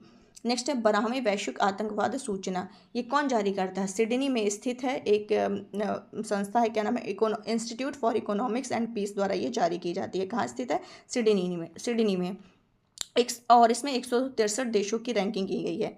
आतंकवाद में 163 देशों की रैंकिंग की गई है, जिसमें भारत जो है वो 14वें स्थान पर है। भारत 14वें स्थान पर है। बुर्किना फासो सबसे ज़्यादा प्रभावित देश है आतंकवाद से, और दूसरा जो है पाकिस्तान है। First Burkina Faso, second Pakistan, और भारत 14वें स्थान पर है। नेक्स्ट 7वीं वार्षिक विश्व वायु गुणवत्ता रिपोर्ट जारी की गई 2024 वाली, 7th नंबर की है। 7th वार्षिक विश्व वायु गुणवत्ता रिपोर्ट स्विट्जरलैंड में स्थित है। जो संस्था है IQ-AIR, ये कहाँ पर, स्विट्जरलैंड में स्थित, उसके द्वारा जारी किया गया है। और 5वां सबसे प्रदूषित देश भारत है। भारत जो है 5वां सबसे प्रदूषित देश है। टॉप 3 देश जो है प्रदूषित, वो है चाड है, बांग्लादेश है, पाकिस्तान है। चाड, बांग्लादेश, पाकिस्तान, भारत 5वें नंबर पर। और अगर पूछ ले कि शीर्ष प्रदूषित शहर कौन है, सबसे ज़्यादा प्रदूषित शहर के मामले में टॉप पर जो है वो मेघालय का एक शहर है, उसका नाम है बर्नीहाट। शहरों में पूछे तो असम का बर्नीहाट, और सबसे ज़्यादा प्रदूषित राजधानियों में पूछे तो नई दिल्ली है। वैश्विक हथियार हस्तांतरण रिपोर्ट 2025 के बारे में अब जानेंगे। 10 मार्च को ये सिप्री के द्वारा जारी किया गया, Stockholm international peace research institute के द्वारा जारी किया गया है। सबसे बड़ा हथियार आयातक देश की बात करें तो सबसे ज़्यादा जो हथियार आयात करता है यूक्रेन है। दूसरे नंबर पर भारत है, तीसरे नंबर पर कतर है। क्रमशः याद रहना चाहिए, Ukraine, Bharat, Qatar, Ukraine, Bharat, Qatar. Bharat के आयात का सबसे बड़ा हिस्सा कहाँ से आया है, रूस से आया है। नेक्स्ट चलते हैं, वैश्विक मुक्त भाषण सूचकांक 2024 में देखें तो यहाँ पर ये जारी करता है, अमेरिका में स्थित है एक थिंक टैंक जिसका नाम है the future of free speech. The future of free speech America स्थित एक टैंक है, मतलब अमेरिका स्थित थिंक टैंक है, इसके द्वारा जारी की जाती है। 33 देशों की जारी की गई है, जिसमें 24वां स्थान भारत का है। इस वैश्विक मुक्त भाषण में 24वां स्थान है। नॉर्वे टॉप पर है, डेनमार्क सेकेंड पर है। नेक्स्ट विश्व जल विकास रिपोर्ट की बात करें, विश्व जल विकास रिपोर्ट की बात करें 2025 वाली जो जारी की गई है, वाटर टावर्स यूनेस्को के द्वारा ये जारी की गई है। यूनेस्को द्वारा जारी की गई है और इसकी थीम रखी गई है, कौन सा विषय इसका था, वाटर टावर्स पर्वत एंड ग्लेशियर। वाटर टावर्स पर्वत एंड ग्लेशियर विषय पर प्रकाशित की गई है। और यूनेस्को की स्थापना की बात करें तो 16 नवंबर 1945 को हुई थी। 16 नवंबर 1945 को इसकी यूनेस्को की स्थापना 16 नवंबर 1945 को हुई थी। यूनेस्को का हेडक्वार्टर जो है वो फ्रांस के पेरिस में है। इसमें वर्तमान में 194 सदस्य हैं यूनेस्को में। तो क्या क्या याद रखना, 16 नवंबर 1945, 194 सदस्य, पेरिस फ्रांस में इसका हेडक्वार्टर, और महानिदेशक जो हैं ऑड्रे अजोले हैं। नेक्स्ट समर्थ इंक्यूबेशन प्रोग्राम 19 मार्च 2025 को centre for development of telematics CDOT ने दूरसंचार विभाग, संचार मंत्रालय के तहत दूरसंचार और IT क्षेत्र में स्टार्टअप्स को समर्थन देने हेतु के ये लॉन्च किया गया है। ठीक है। और सीडॉट की स्थापना 1984 में हुई थी, 25 अगस्त 1984। नेक्स्ट चलते हैं राजीव युवा समागम राजीव युवा विकासम योजना। राजीव युवा विकासम योजना 15 मार्च 2025 को तेलंगाना के जो सीएम हैं ए रेवंत रेड्डी के द्वारा घोषणा की गई है। ये किसके लिए है? तो जो हाशिया समुदाय के युवा हैं उनको वित्तीय सहायता के माध्यम से स्वरोजगार और उद्यमिता में सशक्त बनाने के लिए। इसका लक्ष्य क्या है राजीव युवा विकासम योजना का? कि 5 लाख बेरोजगार युवाओं को स्वरोजगार के अवसर देना। 60 से 80% तक की सब्सिडी के साथ अधिकतम 3 लाख तक का ऋण प्रदान किया जाएगा। SC, ST, OBC और अल्पसंख्यक समुदाय इसमें शामिल होंगे। प्रधानमंत्री युवा लेखक परामर्श योजना की बात करें तो शिक्षा मंत्रालय के द्वारा प्रधानमंत्री युवा लेखक जो है वो शिक्षा मंत्रालय ने इस योजना के तीसरे संस्करण युवा 3.0 को लॉन्च किया है शिक्षा मंत्रालय ने। और इसका उद्देश्य क्या है? जो युवा लेखक हैं जिनकी उम्र जो है कम से 30 वर्ष से कम हो, कम से कम 30 वर्ष हो, युवा लेखकों की 30 वर्ष कम से कम हो, उनको पढ़ने लिखने और पुस्तक संस्कृति को बढ़ावा देने के लिए प्रशिक्षण देना, साथ ही भारतीय साहित्य को विश्व स्तर पर प्रस्तुत करना इसका उद्देश्य है। प्रति लेखक को इसमें 6 माह की अवधि के लिए 50,000 रुपये 6 माह की अवधि के लिए 50,000 रुपये प्रति माह की समेकित छात्रवृत्ति का भुगतान किया जाएगा। नेक्स्ट क्या है? मुख्यमंत्री बालिका समृद्धि योजना एवं मुख्यमंत्री कन्या आत्मनिर्भर योजना। मुख्यमंत्री बालिका समृद्धि योजना एवं मुख्यमंत्री कन्या आत्मनिर्भर योजना। स्वास्थ्य और परिवार कल्याण मंत्री जगत प्रकाश नड्डा ने त्रिपुरा में ये जो योजना है बालिका समृद्धि योजना, मुख्यमंत्री कन्या आत्मनिर्भरता योजना, ये त्रिपुरा में स्टार्ट की गई है। तो स्वास्थ्य और परिवार कल्याण मंत्री ने त्रिपुरा में इन दोनों योजनाओं को शुरू करने की घोषणा की। अब इन दोनों योजनाओं में देख लेते हैं क्या है। मुख्यमंत्री बालिका समृद्धि योजना की बात करें तो जो BPL है यानी गरीबी रेखा से नीचे जीवन यापन करने वाली बालिकाओं के लिए ये है। बालिका के नाम पर राज्य सरकार क्या करेगी? 50,000 रुपये का बॉन्ड जमा करेगी।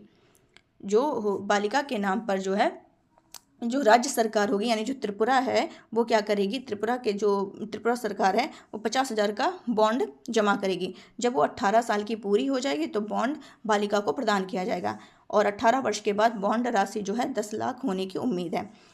नेक्स्ट क्या है? CM कन्या आत्मनिर्भर योजना, ये भी वहीं त्रिपुरा में किया गया और इसमें मेधावी छात्र के लिए है। मेधावी छात्र जो उच्चतर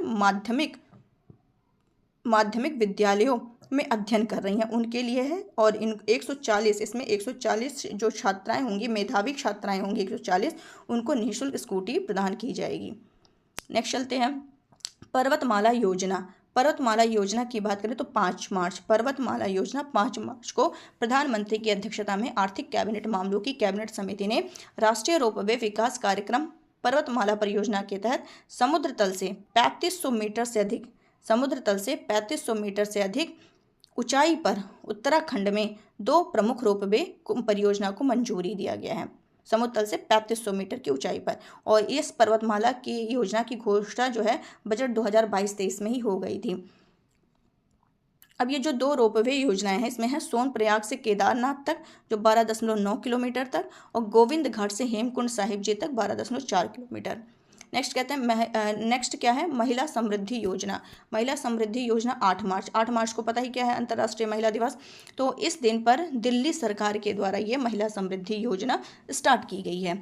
इसमें क्या है? दिल्ली सरकार क्या करेगी? इसमें महिलाओं को प्रत्यक्ष नकद हस्तांतरण योजना के तहत आर्थिक सहायता प्रदान करेगी और इसकी घोषणा भाजपा अध्यक्ष JP नड्डा ने नई दिल्ली में जवाहरलाल नेहरू स्टेडियम से की है।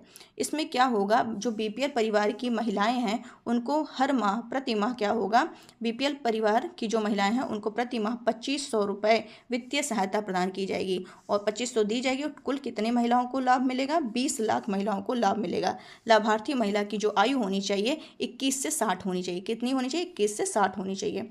नेक्स्ट है प्रोजेक्ट हिफाजत क्या है? 7 मार्च को पंजाब के द्वारा शुरू किया गया। 7 मार्च को प्रोजेक्ट हिफाजत पंजाब सरकार के द्वारा शुरू किया गया है। महिलाओं और बच्चों की सुरक्षा को मजबूत करने के लिए, जैसा कि नाम से ही क्लियर है। इसे केंद्र सरकार के मिशन शक्ति और मिशन वात्सल्य के साथ एकीकृत किया गया है। नेक्स्ट है 3 नए आपराधिक कानून। भारतीय न्याय संहिता 2023 जो है ये IPC 1860 का स्थान लिया है, ये भी ध्यान रखिएगा। भारतीय नागरिक सुरक्षा संहिता है 2023, जो कि CRPC यानी दंड प्रक्रिया संहिता 1973 का स्थान लेगी। और भारतीय साक्ष्य अधिनियम जो है ये इंडियन एविडेंस एक्ट 1872 का स्थान लेगी। धन प्रेषण सर्वे की बात करें 2023 धन प्रेषण सर्वे, इसमें RBI के द्वारा ये सर्वे किया गया, जिसमें अमेरिका ब्रिटेन भारत में सबसे ज़्यादा धन भेजने वाले देश बन गए हैं। कौन? भारत और ब्रिटेन। भारत का जो कुल धन प्रेषण है वो 118.7 बिलियन डॉलर हो गया, 118.7 बिलियन डॉलर। और इसमें जो है, इसमें देखा जाए तो सबसे बड़ा नंबर 1, 2, 3 जो है अमेरिका, UAE और UK है। अमेरिका, UAE और UK है। शीर्ष प्राप्तकर्ता राज्य कौन सा है? महाराष्ट्र, केरल, तमिलनाडु। PMIS योजना, प्रधानमंत्री इंटर्नशिप जो योजना है, स्कीम है, इसकी घोषणा 2024 के बजट में की गई थी। इसका लक्ष्य ये है कि 5 वर्ष में इसका जो लक्ष्य कि 5 वर्ष में 1 करोड़ युवाओं को इंटर्नशिप प्रदान करना। पहला परपेचुअल बॉन्ड लॉन्च किया गया है 20 मार्च को। पहला परपेचुअल बॉन्ड 20 मार्च को किसके द्वारा? IREDA के द्वारा जारी किया गया है। और अक्षय ऊर्जा विकास एजेंसी लिमिटेड ने इसको लॉन्च किया, IREDA ने लॉन्च किया है। ये हवाई अनुभव। नेक्स्ट, प्रोजेक्ट हक की बात करें तो HAKK का नाम है हवाई अनुभव कल्याण केंद्र। तो प्रोजेक्ट जो हक है वो 6 मार्च को HDFC हक जो है, HDFC ने भारतीय वायुसेना के पेंशन भोगियों को, दिग्गजों को और उनके परिवार को सहायता और सेवाएं देने के उद्देश्य से शुरू की गई है। नेक्स्ट है SBI अस्मिता योजना। 8 मार्च अंतर्राष्ट्रीय महिला दिवस के अवसर पर SBI ने महिलाओं के लिए 2 उत्पाद लॉन्च किए हैं। पहला SBI अस्मिता, सेकंड है नारी शक्ति। SBI अस्मिता की बात करें तो महिलाओं के नेतृत्व वाले MSME हेतु एक क्या है? संपार्श्विक मुक्त डिजिटल ऋण है। ये महिलाओं के नेतृत्व वाले MSME हेतु एक संपार्श्विक मुक्त डिजिटल ऋण है। और नारी शक्ति की बात करें तो ये प्लेटिनम डेबिट कार्ड है, जिसका उद्देश्य वित्तीय समावेशन, उद्यमशीलता को बढ़ावा देना है। SBI की बात करें तो सबसे बड़ा सार्वजनिक बैंक है। 1806 में बैंक ऑफ कोलकाता के रूप में इसकी स्थापना की गई थी। इसका राष्ट्रीयकरण 1955 में होता है। नया नाम SBI रखा जाता है। इसका हेडक्वार्टर मुंबई में। इसके अध्यक्ष इस समय प्रेजेंट टाइम में चल्ला श्रीनिवासलू शेट्टी हैं। नेक्स्ट है भारत और न्यूजीलैंड के मध्य मुक्त व्यापार समझौता, जैसा कि मैंने ऑलरेडी बताया था कि 16 मार्च 2025 यहाँ पे समझौता हुआ है। 10 वर्षों के अंतराल बाद समग्र और परस्पर लाभकारी FTA पर वार्ता शुरू की गई है। और ये जो है अभी कहा था कि पहली वार्ता कब से शुरू होगी, तो वहाँ लिखा था अप्रैल 2025, लेकिन यहाँ पे कब हुई है वार्ता शुरू हुई है? 16 मार्च 2025 में वार्ता शुरू हो गई है। नेक्स्ट क्या है? उद्घाटन इसी में है कि इसका जो उद्घाटन है नई दिल्ली में केंद्रीय वाणिज्य मंत्री पीयूष गोयल और न्यूजीलैंड के जो प्रधानमंत्री हैं उनके मध्य, व्यापार मंत्री के मध्य बैठक हुई है। अप्रैल 2010 में व्यापक आर्थिक सहयोग समझौते पर वार्ता शुरू हुई थी। नेक्स्ट क्या है? भारत का पहला निजी पुनर्बीमाकर्ता कंपनी IRDAI ने वैल्यूएटिक्स री इंश्योरेंस को भारत में पहला निजी पुनर्बीमा लाइसेंस प्रदान किया है। किसने? IRDAI ने। एंथोरियम फूलों का निर्यात किया गया है। किसको किया गया ये देख लेना है। तो और किसके द्वारा? तो अपीडा ने। एंथोरियम फूलों का निर्यात अपीडा, जो इसका फुल फॉर्म है कृषि और प्रसंस्कृत खाद्य उत्पाद निर्यात विकास प्राधिकरण, अपीडा ने पहली बार मिजोरम से, ये एंथोरियम फूल जो है ये मिजोरम से, कहाँ पर? मिजोरम से सिंगापुर को क्या किया है? निर्यात किया है। इंपॉर्टेंट है। और अपीडा की स्थापना 1985 में हुई थी। 1985 में अपीडा की स्थापना हुई थी। हेडक्वार्टर नई दिल्ली में है और लागू यह 13 फरवरी 1986 में हुआ था। नेक्स्ट, BPCL का फ्लोटिंग सौर ऊर्जा संयंत्र BPCL का कोच्चि रिफाइनरी में किया गया है। ब्रांड फाइनेंस इंश्योरेंस 100 2025 रिपोर्ट, इसके मतलब तहत क्या है? रिपोर्ट के तहत कि जो LIC है वो दुनिया का तीसरा सबसे मजबूत ब्रांड बना हुआ है। LIC दुनिया का तीसरा सबसे मजबूत बीमा ब्रांड बना हुआ है। और पहले नंबर पर है पोलैंड की PZU पहली है। और SBI ओवरऑल मतलब वैश्विक उसमें देखें तो 76 नंबर पर बनी हुई है। SBI 76 पर है और LIC 3rd नंबर पर है। और LIC का हेडक्वार्टर मुंबई में स्थित है। और वैश्विक बीमा कंपनियों में देखें तो 12वें स्थान पर है। नेक्स्ट, भारत दुनिया का शीर्ष दुग्ध उत्पादक देश है। भारत दुनिया का शीर्ष दुग्ध उत्पादक देश है। केंद्रीय पशुपालन और डेयरी मंत्री राजीव रंजन सिंह के द्वारा जानकारी दी गई है। शीर्ष दुग्ध उत्पादक राज्य जो हैं उत्तर प्रदेश है, राजस्थान है और आंध्र प्रदेश है। उत्तर प्रदेश, राजस्थान, आंध्र प्रदेश ये क्रमशः है। उत्तर प्रदेश, राजस्थान, आंध्र प्रदेश क्रमशः है। इसका लक्ष्य क्या है कि 2030 तक क्या करेंगे, 300 मीट्रिक मिलियन टन जो है वो रखना है। नेक्स्ट क्या है, 300 मिलियन मीट्रिक टन इसका लक्ष्य रखा गया 2030 तक। 300 वर्तमान में 239 है। नेक्स्ट शीर्ष उत्पादक देश जो है अभी टॉप पर भारत बना हुआ है, सेकंड पे अमेरिका है, थर्ड पे चीन है।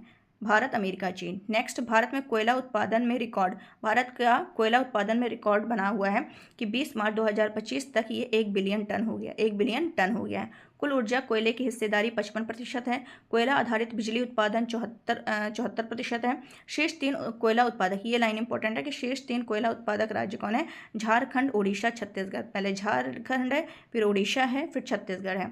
3 जो कोयला उत्पादक हैं, झारखंड, उड़ीसा, छत्तीसगढ़। क्लियर। और शीर्ष कोयला भंडार देश देख लें तो अमेरिका टॉप पर है, रूस सेकंड पर है, ऑस्ट्रेलिया थर्ड पर है, भारत 5वें नंबर पर है। कोयला भंडार की दृष्टि से भारत 5वें नंबर पर है। पहले पे अमेरिका है, दूसरे पे रूस है, तीसरे पे ऑस्ट्रेलिया है। चाय निर्यात में भारत ने 10 वर्षों का उच्चतम स्तर रखा हुआ है, 10% की वृद्धि के साथ।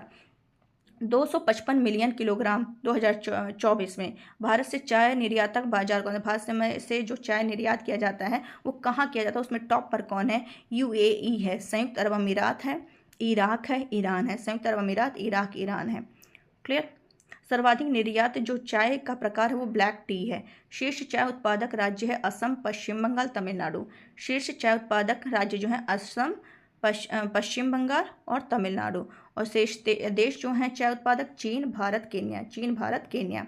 कृषि निर्यात में देखें तो कृषि निर्यात में वृद्धि दर्ज की गई है कि अप्रैल से दिसंबर में बढ़कर के ये 6.5, एक मिनट फिर से, कृषि निर्यात जो है इसमें वृद्धि दर्ज की गई है कि ये जो है अप्रैल से दिसंबर 2023 में 6.5 से बढ़ करके 2023 मतलब ये 6.5 से बढ़ करके 24 में, एक मिनट फिर से मैं पढ़ रही हूँ, थोड़ा गड़बड़ हो जा रहा है। कृषि निर्यात में वृद्धि क्या है, 6.5 बढ़ करके 5% बढ़ी है, वृद्धि दर्ज की गई है। अप्रैल से दिसंबर 2023 में 35.2 अरब डॉलर से बढ़ करके 2024 में 37.5 अरब डॉलर हो गया, यानी वृद्धि दर्ज हुई है 6.5% की, 37.5 अरब डॉलर हो गया। कृषि आयात और व्यापार अधिशेष की बात करें तो कृषि आयात जो है वो 18.7% से बढ़ करके 24.6 अरब डॉलर, मतलब वृद्धि जो हुई है 18.7% की वृद्धि हुई है। यानी कि ये मतलब वही वो सन वही है, कौन सा सन है यहाँ देख सकते हैं आप कि कृषि निर्यात 2023-24 की बात की जा रही है, तो जो बढ़ी 18.7% से की वृद्धि दर्ज की गई है और 24.6 अरब डॉलर से बढ़ करके ये 29.3 अरब डॉलर हो गई, अरब डॉलर हो गई है। कृषि व्यापार अधिशेष जो है ये घटा है, बाकी वो सारी चीज़ें क्या हैं, बढ़ी हैं। पिछले 10 वर्षों में भारतीय अर्थव्यवस्था की 105% वृद्धि दर्ज हुई है। पिछले 10 वर्षों में भारतीय अर्थव्यवस्था में 105% वृद्धि दर्ज हुई है। ये किसने किया, IMF के द्वारा रिपोर्ट जारी की गई है। वर्तमान में 3 सबसे बड़ी अर्थव्यवस्थाएं हैं, अमेरिका, चीन, जर्मनी। अमेरिका, चीन, जर्मनी। भारत दुनिया की तीसरी सबसे बड़ी अर्थव्यवस्था बनेगी, बनी नहीं है, बनेगी। कब बनेगी, 2027 तक बनने की उम्मीद है। ये कौन कहता है, वर्ल्ड बैंक कहता है। भारत जो है अभी निम्न मध्यम आय श्रेणी में आता है और उच्च आय अर्थव्यवस्था बनने के लिए 2023 के प्रति सकल राष्ट्रीय आय 2450 अमेरिकी डॉलर से लगभग 8 गुना बढ़ाने की आवश्यकता होगी, तब वो तीसरे नंबर पर आएगा। अब चर्चित व्यक्तियों के बारे में देख लेते हैं। तनुष्का सिंह लखनऊ की हैं। ये भारतीय वायुसेना में जगुआर फाइटर जेट स्क्वाड्रन में स्थायी रूप से शामिल होने वाली पहली भारतीय महिला पायलट बन गई हैं। अंबाला एयरबेस कैंप में ये तैनात हैं। नेक्स्ट चलते हैं हम। इयाल जमीर इजराइल रक्षा बलों के 24वें प्रमुख हैं, ये जिन्होंने पदभार ग्रहण किया है। और कृष्णा जयशंकर की बात करें तो 22 वर्षीय माउंटेन वेस्ट इंडो ट्रैक और फील्ड चैंपियनशिप 2025 में नया कीर्तिमान रचने वाली पहली भारतीय महिला कृष्णा जयशंकर बनी है। अंतिम थ्रो के साथ कांस्य पदक जीती हैं। नियुक्ति में देखें, अजय सेठ जो है कर्नाटक कैडर के 1987 बैच के आईएएस हैं।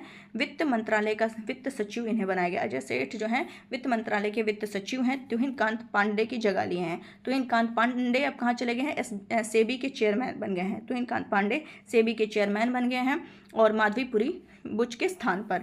नेटुम्बो नंदी नेदत्वा की बात करें तो नामीबिया की पहली महिला राष्ट्रपति नियुक्त हुई हैं। अशोक सिंह ठाकुर की बात करें तो इंटैक के अध्यक्ष बने हैं।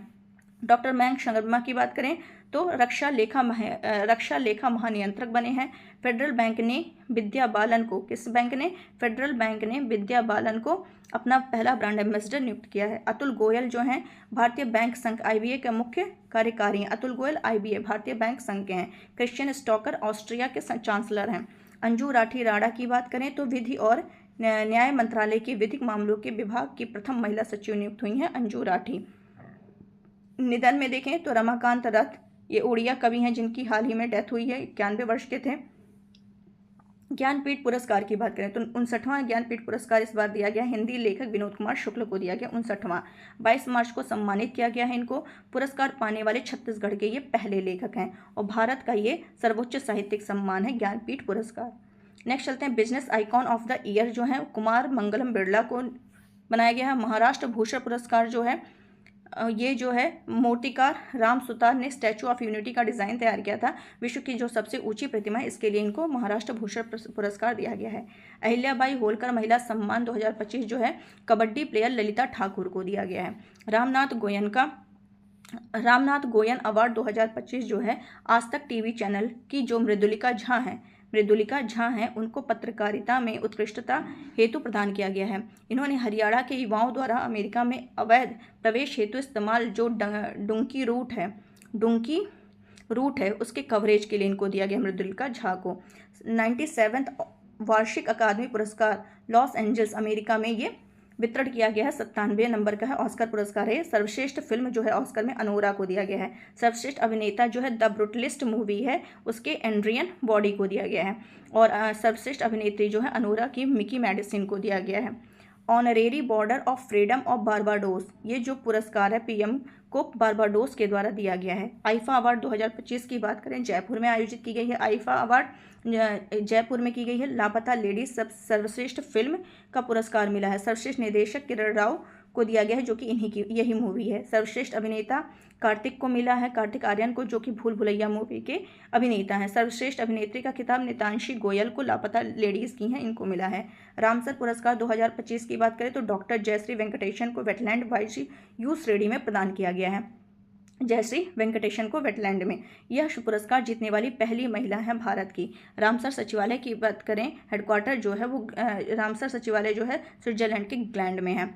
नेक्स्ट है धर्म गार्जियन सैन्य अभ्यास की बात करें तो भारत और जापान के बीच होता है और ये इस बार का 6वां संस्करण भारत और जापान के बीच 24 फरवरी से 9 मार्च हुआ। ये 24 फरवरी से स्टार्ट हुआ है, 9 मार्च तक ये चला है। धर्म गार्जियन 24 फरवरी 9 मार्च। जापान के कहाँ आयोजित हुआ तो इस बार जापान में ही आयोजित हुआ। जापान के पूर्वी युद्धाभ्यास प्रशिक्षण क्षेत्र में आयोजन हुआ। खंजर सातवां इस बार आयोजित किया गया, भारत और किर्गिस्तान के बीच में है। खंजर जो है भारत और किर्गिस्तान के बीच है, सॉरी 7वां नहीं है, ये 12वां है। खंजर का 12वां अभ्यास जो है ये भारत और किर्गिस्तान के बीच में हुआ है। किर्गिस्तान के टोकमोक क्षेत्र में हुआ है 10 से 23 मार्च। ये पहले हुआ है धर्म गार्जियन 24 फरवरी से 9 मार्च और ये हुआ है आपका खंजर जो हुआ 10 से यानी 9 मार्च में वो ख़त्म हुआ, फिर 10 मार्च से 23 मार्च आपका खंजर शुरू हो गया। सी ड्रैगन की बात करें, बहुपक्षीय नौसैनिक अभ्यास है। 4 से 19 मार्च तक पश्चिमी प्रशांत महासागर में गुआम तट के पास ये आयोजित किया गया है। वरुण 2025 की बात करें भारत और फ्रांस के बीच में है। 19 से 22 मार्च ये स्टार्ट की गई। वरुण 19 से 22 मार्च की गई। ये भारतीय महासागर में इसका आयोजन किया गया। डिजिटल डिटॉक्स पहल की बात करें तो कर्नाटक के आईटी मंत्री हैं प्रियांक खड़गे। कर्नाटक के आईटी मंत्री प्रियांक खड़गे ने बियॉन्ड स्क्रीन्स नामक भारत की पहली इंडस्ट्री प्रेरित डिजिटल डिटॉक्स पहल शुरू की है। ऑल इंडिया गेमिंग फेडरेशन के सहयोग से गेमिंग और डिजिटल उपयोग को ये बढ़ावा देती है।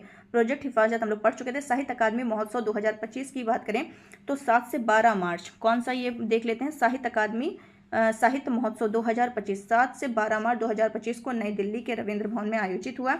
इसका उद्घाटन केंद्रीय संस्कृति और पर्यटन मंत्री गजेंद्र शेखावत ने किया। 23 भाषाओं में, ये देखना है कि कितने भाषाओं में पुरस्कार दिया गया, 23 भाषाओं में ये पुरस्कार दिया गया।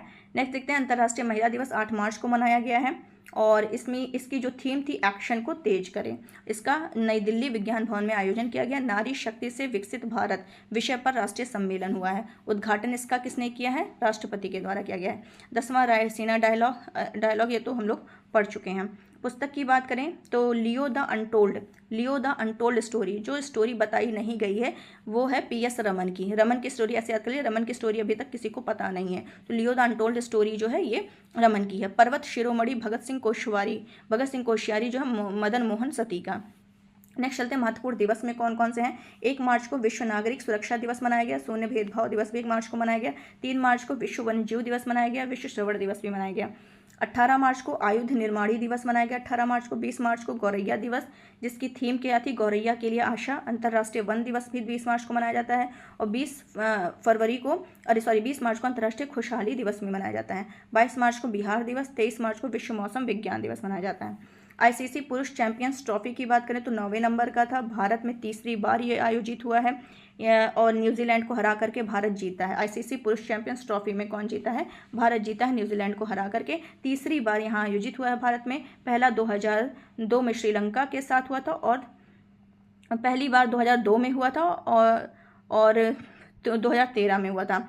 10वां कहाँ होने वाला है? 2029 में भारत में अब होगा। Final match Dubai international stadium में आयोजित किया गया। नेक्स्ट देख लेते हैं वन लाइनर समसमाई की फटाफट, कि भारत का पहला PPP आधारित हरित अपशिष्ट प्रसंस्करण संयंत्र कहाँ? इंदौर। ये तो हम लोग डिस्कस किए थे। 19 से 20 मार्च 2025 तक 14वीं आसियान रक्षा मंत्रियों की बैठक प्लस विशेषज्ञ कार्य समूह का आयोजन कहाँ किया गया? नई दिल्ली में। 5 मार्च 2025 में शहरी कार्गो सेवा शुरू करने वाला पहला मेट्रो रेल कॉरपोरेशन कौन सा बन गया है? Delhi metro rail corporation blue dart के सहयोग से। केंद्र सरकार ने चंद्रयान 5 मिशन को किसके सहयोग से संचालन करने की मंजूरी दी है? जाक्सा, जापान की है। मार्च 2025 में वैश्विक कला और संस्कृति को बढ़ावा देने के लिए वैश्विक सहभागिता योजना की शुरुआत किसने की? संस्कृति मंत्रालय ने। गृह मंत्री अमित शाह ने लचित बरफुकन पुलिस अकादमी का उद्घाटन कहाँ किया? असम के गोलाघाट में। केंद्र सरकार के मिशन अमृत सरोवर में कौन शामिल हो गया? भारतीय रेलवे शामिल हो गया है। किस देश के प्रधानमंत्री ने अटल बिहारी वाजपेयी लोक सेवा एवं नवाचार संस्थान का गठन किया है, उद्घाटन किया? मॉरिशस में गए थे ना, मॉरिशस, तो रेयूट। नेक्स्ट क्या है? हाल ही में केंद्रीय शीतजल मत्स्य अनुसंधान संस्थान भीमताल उत्तराखंड और मणिपुर विश्वविद्यालय द्वारा संयुक्त रूप से कहाँ एक महाशीर हैचरी और मीठे पानी की मत्स्य विज्ञान और सतत जलीय कृषि प्रयोगशाला विकसित की गई है? मणिपुर के इम्फाल में। 9 से 11 मार्च तक भारत के पावर ग्रिड को मजबूत करने के लिए ग्रिड कॉन 2025 अंतर्राष्ट्रीय सम्मेलन कहाँ किया गया? नई दिल्ली, भारत। विषय इसका रखा गया इनोवेशंस एंड ग्रिड रेसिलियंस। मार्च 2025 में CISF केंद्रीय औद्योगिक सुरक्षा बल स्थापना दिवस 2025 कब मनाया गया? 10 मार्च को मनाया गया और इस 1969 में इसकी स्थापना हुई थी। नेक्स्ट, मार्च 2025 में 54वां राष्ट्रीय सुरक्षा सप्ताह 2025 कब से कब तक मनाया गया? 4 से 10 मार्च तक ये मनाया गया। थीम सुरक्षा और कल्याण विकसित कर भारत के लिए महत्वपूर्ण है। केंद्रीय मंत्री भूपेंद्र यादव ने 24वां विश्व सतत विकास शिखर सम्मेलन 2025 का उद्घाटन नई दिल्ली में किया गया। विषय इसका है जलवायु सतत समाधान, ये तो हम लोग डिस्कस किए थे। नेक्स्ट क्या है? हाल ही में विविधता का अमृत महोत्सव 2025 के दूसरे संस्करण का उद्घाटन द्रौपदी मुर्मू जी के द्वारा नई दिल्ली में किया गया। 5 मार्च 2025 को आदर्श महिला हितैषी ग्राम पंचायत पहल का शुभारंभ नई दिल्ली में किया गया। मार्च 2025 में भारत का पहला पूर्णतः सिला हुआ जहाज के शिपयार्ड में लॉन्च किया गया, होदी इनोवेशन शिपयार्ड गोवा में। व्यापार को आसान बनाने, दक्षता बढ़ाने के लिए वन नेशन वन पोर्ट का अनावरण सर्बानंद सोनोवाल ने किया। भारत का पहला जलमग्न संग्रहालय बम्बई में किस पूर्व नौसैनिक पोत के माध्यम से स्थापित किया गया? INS गुलदार। मार्च 2025 में केंद्रीय औद्योगिक सुरक्षा बल ने अपने प्रशिक्षण केंद्र का नाम बदलकर किसके नाम पर रखा है? राजादित्य चोलन के नाम पर, थक्कोलन में राजादित्य चोलन। नेक्स्ट, हाल ही में कहाँ फोल्स बिलर की मिट्टी के नीचे दुनिया का सबसे बड़ा प्राकृतिक सफ़ेद हाइड्रोजन भंडार खोजा गया है? तो फ्रांस में। चीन मत लगा दीजिएगा, फ्रांस के मोसेल क्षेत्र में, इंपॉर्टेंट है। मार्च 2025 में भारत ने अंतर्राष्ट्रीय श्रम की 35वीं शासी निकाय बैठक में किया गया। इस बार पूछा गया था, पेट के एग्जाम में पूछा गया था, ILO का हेडक्वार्टर कहाँ है? तो जिनेवा, स्विट्जरलैंड। नेक्स्ट ILO की 353वीं शासी निकाय की बैठक जिनेवा स्विट्जरलैंड। कहाँ होली के उत्सव का अभिन्न अंग फूलडोल महोत्सव का आयोजन किया गया? सिडनी ऑस्ट्रेलिया में फूलडोल किया गया। किन देशों ने लगभग 40 वर्ष से चले आ रहे नारगोनो कराबाख संघर्ष को समाप्त करने के लिए समझौता किया? आर्मेनिया और अजरबैजान। मार्च 2025 में किस देश के बलूचिस्तान प्रांत में बलूच विद्रोहियों ने जाफर एक्सप्रेस नामक यात्री ट्रेन का अपहरण किया? पाकिस्तान में। मार्च 2025 में भारत ने किस देश के साथ T-72 टैंक इंजन के उन्नयन के लिए $248 मिलियन के साथ समझौते पर हस्ताक्षर किया? रशिया। किस देश ने भारत को कोबाल्ट और तांबे के अन्वेषण के लिए 9,000 किलोमीटर का ग्रीनफील्ड क्षेत्र देने के लिए सहमति की है? जाम्बिया ने। कोबाल्ट और तांबे के लिए 9,000 वर्ग किलोमीटर का ग्रीनफील्ड क्षेत्र जाम्बिया ने। मार्च 2025 में किस देश ने अंग्रेजी को आधिकारिक भाषा के रूप में नामित किया? अमेरिका। मार्च 2025 में किस देश ने green transition alliance India GTAI की पहल की घोषणा की है? डेनमार्क ने। किस देश ने सुरक्षा संबंधी चिंताओं का हवाला करते हुए क्लस्टर बमों पर प्रतिबंध लगाने वाले क्लस्टर बमों कन्वेंशन से खुद को अलग कर दिया है? लिथुआनिया।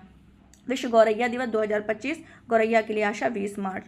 मार्च 2025 में दुनिया का सबसे बड़ा हिमखंड खोजा गया। कहाँ फंस गया था? दक्षिण जॉर्जिया द्वीप के पास। उसका नाम है A23A, 3,672 वर्ग मिलीमीटर। किस राष्ट्रीय उद्यान में दुर्लभ संगमरमरी बिल्ली देखी गई है? देहिंग पटकई राष्ट्रीय उद्यान, असम में। फरवरी 2025 में भारतीय समुद्र तट पर ऑलिव रिडले कछुओं की रिकॉर्ड मास नेस्टिंग देखी गई, ऋषिकुल्या तट, ओडिशा में। रोम इटली में जैव विविधता पर अभी क्या हुआ है? जैव विविधता पर CBD के 16वां जो कॉप किया गया। COP 16 में जैव विविधता वित्त को बढ़ावा देने के लिए किस फंड को लॉन्च किया गया? कैली फंड को। कहाँ हुआ है? रोम इटली में। हाल ही में आग लगने के कारण चर्चा में रहा सज्जनगढ़ जो वन्यजीव अभ्यारण्य है, ये राजस्थान उदयपुर में है, ये चर्चा में रहा। हाल ही में किस राज्य में स्थित मुकुंदरा हिल्स टाइगर रिजर्व में एक दुर्लभ कैराकल जंगली बिल्ली देखी गई? राजस्थान में। नेक्स्ट चर्चा में रहा इग्वाना, जिसके पूर्वजों ने अमेरिका से तैरती हुई वनस्पतियों के बेड़े पर पैसिफिक ओशन में लगभग 8,000 किलोमीटर की यात्रा की थी। किस प्रजाति से संबंधित है? इग्वाना छिपकली से संबंधित है। दक्षिण प्रशांत महासागर में पाई जाने वाली झाड़ी की एक नई प्रजाति का नाम ओनियाला कैरोलिनेंसिस किस राज्य के नाम पर रखा गया है? केरल के नाम पर। केरल इसी में छिपा हुआ है। पीलीभीत टाइगर रिजर्व जो नेपाल से आने वाले गैंडों के लिए एक नया अभ्यारण्य बनाने की ओर अग्रसर है, किस राज्य में स्थित है? पीलीभीत, उत्तर प्रदेश। कौन करेगा? नेपाल से आने वाले गैंडे के लिए है। किस राज्य के पश्चिम कामेंग जिले के मर्शिंग गांव में पहली बार बार हेडेड गुज नामक दुर्लभ प्रवासी पक्षी देखा गया? अरुणाचल प्रदेश। नेक्स्ट ये भी देख लेते हैं। भारत में एकमात्र नदी डॉल्फिन गंगा डॉल्फिन की पहली गणना जो 4 साल पहले शुरू हुई थी। नदी गंगा नदी और उसकी सहायक नदियों में इस प्रजाति की कुल कितनी संख्या है? 6,327 से भी रखी गया, 6,327। हाल ही में चर्चा में भगवान महावीर मोलेम वन्यजीव अभ्यारण्य कहाँ है? गोवा में। विश्व बैंक ने किस संस्था के साथ मिलकर मिशन 300 की शुरुआत की है, जो 2030 तक उप सहारा अफ्रीका में 300 मिलियन लोगों को बिजली पहुंचाने की एक महत्वाकांक्षी पहल है? अफ्रीकी विकास बैंक। दार्जिलिंग स्थित कौन सा चिड़ियाघर देश का पहला ऐसा जू बना है जो वन्यजीव के DNA को संरक्षित कर रहा है? Padmaja Naidu Himalayan zoological park. किसने चंडीगढ़ स्थित सेमीकंडक्टर प्रयोगशाला में के साथ मिलकर 2 उन्नत 32 बिट माइक्रो प्रोसेसर विक्रम 3201 और कल्पना 3201 विकसित किया है? इसरो ने। 17 मार्च 2025 को इसरो के अध्यक्ष बी नारायण ने Shri S Ramakrishnan thermal research centre का शुभारंभ कहाँ किया? IIT मद्रास में। अंतरिक्ष डॉकिंग और अनडॉकिंग क्षमताओं का प्रदर्शन करने वाला चौथा देश कौन बना है? भारत, अमेरिका, रूस, चीन के बाद। नासा के किस मिशन द्वारा वैज्ञानिक सुनीता विलियम्स और बुच बिलमोर को अंतर्राष्ट्रीय अंतरिक्ष स्टेशन से पृथ्वी पर वापस लाया गया? स्पेस एक्स क्रू मिशन 9 से। मार्च 2025 में 128 नए चंद्रमा के साथ सर्वाधिक 274 चंद्रमा वाला ग्रह कौन बन गया है? शनि। नेक्स्ट है मार्च 2023 में किसने अपना उन्नत कॉम्पैक्ट AI जेम्मा 3 अनावरण किया है? गूगल ने। हाल ही में किस लड़ाकू विमान ने ओडिशा के चांदीपुर तट से हवा से हवा में मार करने वाली अस्त्र मिसाइल का सफल परीक्षण किया? तेजस। मार्च 2025 में हवा से हवा मार करने वाली अस्त्र MK 3 मिसाइल का नाम बदलकर क्या रख दिया गया? गांडीव रख दिया गया है। नेक्स्ट मार्च 2025 में चंद्रमा के दक्षिण ध्रुव पर जल बर्फ के स्रोत की खोज करने वाला एंथना चंद्र लैंडर किसने लॉन्च किया? अमेरिका के इनिशिएटिव मशीन्स टेक्सास। कौन सा अंतरिक्ष संगठन और वायुमंडल का अध्ययन करने के लिए स्पेसएक्स के साथ मिलकर पंच मिशन को लॉन्च करेगा? तो नासा पंच मिशन। पर्पल फेस्ट 2025 का आयोजन कहाँ किया गया? नई दिल्ली। मोरन समुदाय का संबंध किस राज्य से है? अरुणाचल और असम। उत्तर प्रदेश के संभल जिले में लगने वाला नेजा मेला का संबंध किस धर्म समुदाय से है? मुस्लिम समुदाय। चर्चा में रहे मुगल बादशाह औरंगजेब का मकबरा कहाँ है? खुलदाबाद, औरंगाबाद, महाराष्ट्र। मुख्यमंत्री देवेंद्र फडणवीस ने छत्रपति शिवाजी महाराज को समर्पित दूसरे मंदिर का उद्घाटन कहाँ किया है? भिवंडी, ठाणे महाराष्ट्र। पहला मंदिर श्री शैलम तेलंगाना में है। चर्चा में रहा थालंगरा टोपी किस समुदाय द्वारा पूजनीय विरासत के प्रतीक के रूप में मान्यता प्राप्त पारंपरिक हस्त निर्मित प्रार्थना टोपी मुस्लिम समुदाय। मार्च 2025 में यूनेस्को की 6 संभावित विरासत सूची में कितने स्थलों को नामित किया गया है? 6 भारतीय स्थल हैं। मुदुमल मेगालिथिक मैनहिट तेलंगाना का है। बुंदेल राजवंश के महल किले उत्तर प्रदेश और मध्य प्रदेश में है। कांगर घाटी नेशनल कांगेर छत्तीसगढ़ है। अशोककालीन शिलालेख विभिन्न राज्य में। 64 योगिनी मंदिर विभिन्न राज्य और गुप्तकालीन मंदिर उत्तर भारत के विभिन्न राज्य। लोसर महोत्सव 2025 का आयोजन कहाँ किया गया? लद्दाख में किया गया। नेक्स्ट 13 मार्च 2025 को विश्व स्तर पर महिलाओं की सबसे बड़ी सभाओं में एक अट्टुकल पोंगल का आयोजन कहाँ किया गया? अट्टुकल पोंगल तिरुवनंतपुरम केरल में। नेक्स्ट क्या है? सूफी महोत्सव जहां एक खुसरो, ये तो हम लोग देखे थे, नई दिल्ली में आयोजन किया गया। हेरात महोत्सव जम्मू कश्मीर। उत्तर प्रदेश के किस शहर में सरस आजीविका मेला 2025 का आयोजन किया गया? मार्च में नोएडा में किया गया। हाल ही में किसने प्रशांत क्षेत्र में सतत आर्थिक विकास को बढ़ावा देने के लिए फ्रंटियर शील्ड कार्यक्रम शुरू किया है? एडीबी ने। फ्रंटियर शील्ड कार्यक्रम एडीबी ने। आरबीआई द्वारा 5वां डिजिटल भुगतान जागरूकता सप्ताह कब आयोजित किया गया? 10 से 16 मार्च को। किसे लंदन स्थित सेंट्रल बैंकिंग द्वारा डिजिटल परिवर्तन पुरस्कार 2025 से सम्मानित किया गया? आरबीआई को सेंट्रल बैंकिंग, ठीक है। हाल ही में एमएसएमई ऋण प्रभाव पर आरबीआई की 29वीं स्थायी सलाहकार समिति की बैठक कहाँ हुई है? गुजरात के अहमदाबाद में। मार्च 2025 में भारत किस देश में एफडीआई का शीर्ष स्रोत बन गया है? यूएई में। नेक्स्ट अस्मिता योजना तुम लोग पढ़ लिए थे। ब्लूमबर्ग बिलियनर्स इंडेक्स 2025 के अनुसार एशिया की सबसे अमीर व्यवसायी महिला और भारत की सबसे अमीर महिला कौन बन गई है? रोशनी नाडर। मार्च 2025 में केंद्र सरकार ने 25वीं और 26वीं नवरत्न कंपनी का दर्जा किसे दिया है? 25वीं आईआरसीटीसी है और 26वीं आईआरएफसी है।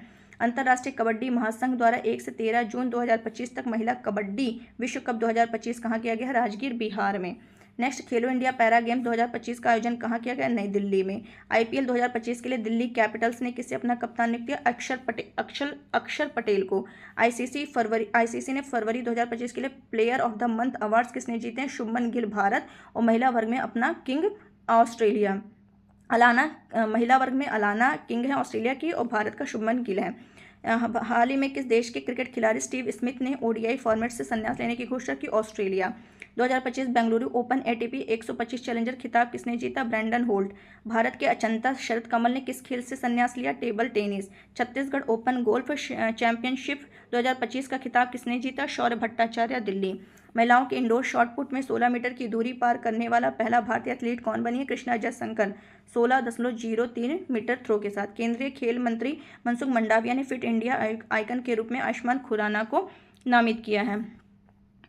नेक्स्ट चलते हैं। मार्च 2025 में किस प्रसिद्ध बैडमिंटन खिलाड़ी ने नवाचारपूर्ण मासिक धर्म स्वच्छता ब्रांड नारिका के साथ साझेदारी की है? साइना नेहवाल। मार्च 2025 में ट्यूनीशिया के नए प्रधानमंत्री के रूप में किसे नियुक्त किया गया है? जाफरानी जैजरी। संघ लोक सेवा आयोग में संयुक्त सचिव किसे नियुक्त किया गया है? अनुज कुमार सिंह को। आरबीआई का है कार्यकारी निदेशक किसे नियुक्त किया गया? इंद्रनील भट्टाचार्य को। नेक्स्ट अंधेपन से लड़ने के लिए विजन 2020 इंडिया का सद्भावना राजदूत किसे नियुक्त किया गया? कृष्णामाचारी श्रीकांत को। त्रिनिदाद और टोबैगो के नए प्रधानमंत्री के रूप में शपथ लिए हैं स्टुअर्ट यंग ने। आईबीए के मुख्य नए कार्यकारी के रूप में नियुक्त किया गया अतुल गोयल को। एशियाई क्रिकेट परिषद के निदेशक मंडल में जय शाह के स्थान पर भारत का प्रतिनिधित्व करेंगे राजीव शुक्ला। किसे सुप्रीम कोर्ट के 33वें जज के रूप में मार्च में नियुक्त किया गया? जस्टिस जयमाल्या बागची को। कनाडा के 24वें प्रधानमंत्री मार्क कार्नी नियुक्त किए गए हैं। इयाल जमीर इजराइल के नए सैन्य प्रमुख नियुक्त किए गए हैं। मार्च 2025 में आरबीआई का कार्यकारी निदेशक अजीत रत्नाकर जोशी और पहली महिला विधि सचिव के रूप में अंजू राठी राणा को। भारत सरकार ने सरकारी ई मार्केट प्लेस का सीईओ अजय भादु को। यामांडू ओरसी उरुग्वे के नए राष्ट्रपति बनाए गए हैं। बार काउंसिल ऑफ इंडिया के अध्यक्ष मनन कुमार मिश्रा लगातार 7वीं बार बने हैं। भारतीय वायुसेना की जगुआर पायलट, ये तो ऑलरेडी डिस्कस है। रक्षा लेखा महानियंत्रक की प्रमुख मयंक शर्मा को नियुक्त किया गया है। मार्च 2025 में गोल्ड विबो ने किसे अपना ब्रांड एम्बेसडर नियुक्त किया? ऋषभ पंत को। संगीत कला निधि पुरस्कार आर.के. श्रीराम कुमार को दिया गया। स्टॉकहोम जल पुरस्कार से गुंटर ब्लाशेल ऑस्ट्रिया के। और बाकी ये सब डिस्कस हो चुका है। आगे चलते हैं। मार्च 2025 में gold mercury award Dalai Lama को दिया गया है।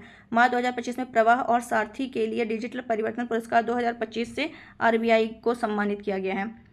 नेक्स्ट क्या है, मिसेस यूनिवर्स 2025 का खिताब किस भारतीय ने जीता है? एंजिला स्वामी, राजस्थान, भारत। मार्च 2025 में प्रतिचकर आर्किटेक्चर अवार्ड 2025 दिया गया लियू जियाकुन, चीन। मार्च 2025 में मध्य पूर्व में मरीन सिक्योरिटी बेल्ट 2025 नामक संयुक्त सैन्य अभ्यास किन देशों ने किया है? ईरान, चीन, रशिया। ईरान, चीन, रशिया। बोंगो सागर 23 भारत और किस देश की है? बांग्लादेश की है। चौथा संस्करण है गश्ती का 5वां संस्करण बंगाल की खाड़ी में आयोजित किया गया। 5 देशों भारत, जापान, ऑस्ट्रेलिया, कोरिया गणराज्य का नौसेना पनडुब्बी युद्ध अभ्यास सी ड्रैगन कहाँ आयोजित किया गया? गुआम तट। भारत, जापान, ऑस्ट्रेलिया, कोरिया गणराज्य। मार्च 2025 में एकीकृत सेवा विशेष बल अभ्यास डेजर्ट हंट 2025 का आयोजन कहाँ किया गया? राजस्थान के जोधपुर में। नेक्स्ट चलते हैं, केंद्रीय बजट 2025-26 में अर्थव्यवस्था के कितने 4 अंजन लिए गए हैं? आरबीआई ने हाल ही में रेपो दर घटाकर कितना कर दिया? 6.25। किस राज्य में मखाना बोर्ड? बिहार। असम में प्रस्तावित नया यूरिया संयंत्र कितनी वार्षिक उत्पादन क्षमता वाला होगा? 12.7 लाख टन। केंद्रीय बजट 25-26 में समुद्री विकास को बढ़ावा देने के लिए नया कोष स्थापित किया गया जिसका नाम है समुद्री विकास कोष। नेक्स्ट है, हाल ही में सरकार ने कितनी आय के करदाताओं को कर छूट दी है? 12 लाख रुपए। विकसित भारत 2047 के रोड मैप का मुख्य उद्देश्य क्या है? विकसित राष्ट्र बनाना। विकास के लिए 4 मुख्य प्राथमिकताएं कौन सी हैं? विनियमन, विनिर्माण, ऊर्जा, सहयोग। विनियमन, विनिर्माण, ऊर्जा, सहयोग। नेक्स्ट देखते हैं, मेक इन इंडिया पहल की शुरुआत 25 सितंबर 2024 को हुई थी और ये जो 2.0 कितने प्रमुख क्षेत्रों पर आधारित है? 27। विनिर्माण को बढ़ावा देने के लिए सरकार द्वारा शुरू की गई प्रमुख योजना कौन सी है? आत्मनिर्भर भारत योजना। Bharat package. Make in India 2 के तहत रक्षा क्षेत्र से संबंधित कौन सा उद्योग शामिल है? एरोस्पेस और रक्षा। भारत का राजकोषीय संघवाद देखें, केंद्रीय बजट 2025-26 में संविधान में करों के विभाजन से संबंधित आर्टिकल है 270। वित्त आयोग का गठन 280। राज्यों को विशेष अनुदान प्रदान करने के लिए संवैधानिक अनुदान का प्रावधान कितना है? राज्यों को बोल रहा है 275। केंद्रीय बजट 25-26 में केंद्र प्रायोजित योजनाओं के लिए कितना आवंटन किया गया है? 541,850 करोड़। और वित्त मंत्री द्वारा प्रस्तुत बजट 25-26 का लक्ष्य क्या है? विकसित भारत की परिकल्पना। जीएसटी परिषद का गठन 279 आर्टिकल ए। राज्य को करों और शुल्कों के हस्तांतरण की सिफारिश कौन करता है? वित्त आयोग करता है। नेक्स्ट है, जल जीवन मिशन को केंद्र सरकार ने कब तक के लिए बढ़ा दिया है? 2028 के लिए बढ़ा दिया है। 14वें वित्त आयोग ने राज्य के कर के हस्तांतरण की सीमा कितने निर्धारित की है? 42। महिला सशक्तिकरण समावेशिता की दिशा में व्यवहारिक पहल। भारत में जेंडर बजट कब शुरू किया गया? 2005-6 में। इसका उद्देश्य क्या है? महिलाओं को वित्तीय सहायता प्रदान करना। जेंडर बजट किस विवरण में शामिल किया गया था? विवरण 19 में 2005-6 में। इसके लिए कौन सी एजेंसी जिम्मेदार है? महिला और बाल विकास मंत्रालय। इस जेंडर बजटिंग में योजनाओं को किन श्रेणियों में बांटा गया? 3 क ख ग। बजटिंग का महत्व क्या है? जेंडर संबंधित चिंताओं का समाधान। जेंडर 25-26 में जेंडर बजट आवंटन में कितनी वृद्धि की गई है? 37.25% की वृद्धि देखने को मिली है। कृषि विकास का मूल आधार। प्रधानमंत्री धन धान्य कृषि योजना का मुख्य उद्देश्य क्या है? कम उत्पादकता वाले जिलों में कृषि उत्पादकता बढ़ाना। कितने किसानों को इससे लाभ होगा? 7 करोड़ किसानों को लाभ होगा। और इसमें कृषि जिला कार्यक्रम में कितने जिलों को को शामिल किया गया? 100 कम उत्पादकता वाले जिलों को शामिल किया गया। और इस योजना में किस फसल पर विशेष ध्यान दिया जाएगा? अरहर, उड़द और मसूर पर ध्यान दिया जाएगा। कृषि विकास का मूल आधार देखें, प्रधानमंत्री धन धान्य कृषि योजना में मुख्य उद्देश्य क्या है? कम उत्पादकता वाले जिलों में कृषि उत्पादकता बढ़ाना। 7 करोड़ किसानों को इससे लाभ हो गया, तो मैंने बता दिया। ज्ञान फ्रेमवर्क किस पर आधारित है? ज्ञान फ्रेमवर्क ज्ञान देख लो ऐसे, ज्ञान, गरीब, युवा, अन्नदाता, नारी। विकसित भारत का लक्ष्य कौन सा वर्ष है? 2047 है। केंद्रीय बजट 25-26 में किस क्षेत्र पर सबसे अधिक आवंटन किया गया? ग्रामीण विकास पर सबसे ज़्यादा बजट 25-26 में किया गया है। और विकास यात्रा के 4 प्रमुख इंजन कृषि, एमएसएमई, निवेश, निर्यात। कृषि, एमएसएमई, निवेश, निर्यात है। प्रधानमंत्री धन धान्य योजना का मुख्य उद्देश्य क्या है? कृषि उत्पादकता में वृद्धि। दाल आत्मनिर्भरता कार्यक्रम की अवधि 6 वर्ष है। राष्ट्रीय मिशन किस समस्या से निपटने के लिए उच्च उपज वाली बीज किस्में विकसित करेगा? सिकुड़ती कृषि भूमि को। कितनी अटल टिंकरिंग प्रयोगशालाएं स्थापित की जाएंगी? 50,000 भारत नेट परियोजना किस क्षेत्र को ब्रॉडबैंड कनेक्टिविटी प्रदान करेगा? ग्रामीण क्षेत्र के स्कूल और स्वास्थ्य केंद्र को। कितने राष्ट्रीय कौशल उत्कृष्टता केंद्र स्थापित किए जाएंगे? 5। Make for India, make for the world किससे संबंधित है? कौशल विकास से संबंधित है। अन्नमाता ममता बाई देवराम भांगरे देख लेते हैं कौन है। इनकी ये उपाधि किसे दी गई है? ममताबाई भांगरे को अन्न माता की उपाधि दी गई है। ये किस राज्य से संबंधित है? महाराष्ट्र। इन्होंने किसानों के बीच कौन सी तकनीकी लोकप्रिय बनाई है? Vermicompost briquette. इसका मुख्य उद्देश्य क्या है? इस वर्मी कंपोस्ट ब्रिकेट का लीचिंग को रोकना है। अंतरिक्ष यात्री सुनीता विलियम्स की धरती पर वापसी। इनका जन्म किस अमेरिकी राज्य में हुआ है? ओहियो। नासा ने सुनीता विलियम्स को अंतरिक्ष यात्री के रूप में कब चुना था? 1998 1998 में। अंतरिक्ष में सबसे अधिक समय तक चहलकदमी करने वाली महिला है सुनीता विलियम्स। पहली बार अंतरिक्ष यात्रा किस वर्ष की थी? 2006 में ये गई थी, पहली बार 2006 में गई थी। Boeing star liner capsule mission का मुख्य उद्देश्य क्या था? परीक्षण उड़ान। कितनी बार अंतरिक्ष यात्रा ये कर चुकी हैं? 8 बार कर चुकी हैं। बोइंग स्टार लाइनर का प्रमुख तकनीकी समस्या क्या थी? हीलियम का रिसाव होने लगा था। इसमें अंतरिक्ष में भारहीनता के कारण शरीर पर क्या प्रभाव पड़ता है? हड्डियों का घनत्व कम हो जाता है, मांसपेशी कमजोर हो जाती है। अंतरिक्ष यात्री पृथ्वी पर लौटने के बाद किस पुनर्वास प्रक्रिया से गुजरते हैं? शारीरिक अनुकूलन। सुनीता विलियम्स ने अंतरिक्ष में कुल कितने दिन बिताए हैं? कुल 608 दिन बताए हैं। कितने? 608 दिन, 62 घंटे और 6 मिनट तक स्पेस वॉक का रिकॉर्ड बनाया। कुल 608 दिन, 62 घंटे और 6 मिनट का, 608 दिन। तो चलिए आज के लिए बस इतना ही रखते हैं। ये आपका पूरा मई मंथ का क्रॉनिकल कंप्लीट हो गया। जून का आज नहीं तो मतलब कल नहीं तो परसों 1-2 दिन में जरूर मिल जाएगा। तो प्लीज़ थोड़ा इसमें मेहनत लगता है, तो प्लीज़ इसको लाइक शेयर एंड सब्सक्राइब जरूर करिएगा। जिसने अभी तक सब्सक्राइब नहीं किया वो देख रहा है तो सब्सक्राइब जरूर करिएगा। तो आज के लिए बस इतना ही रखते हैं। Thank you so much.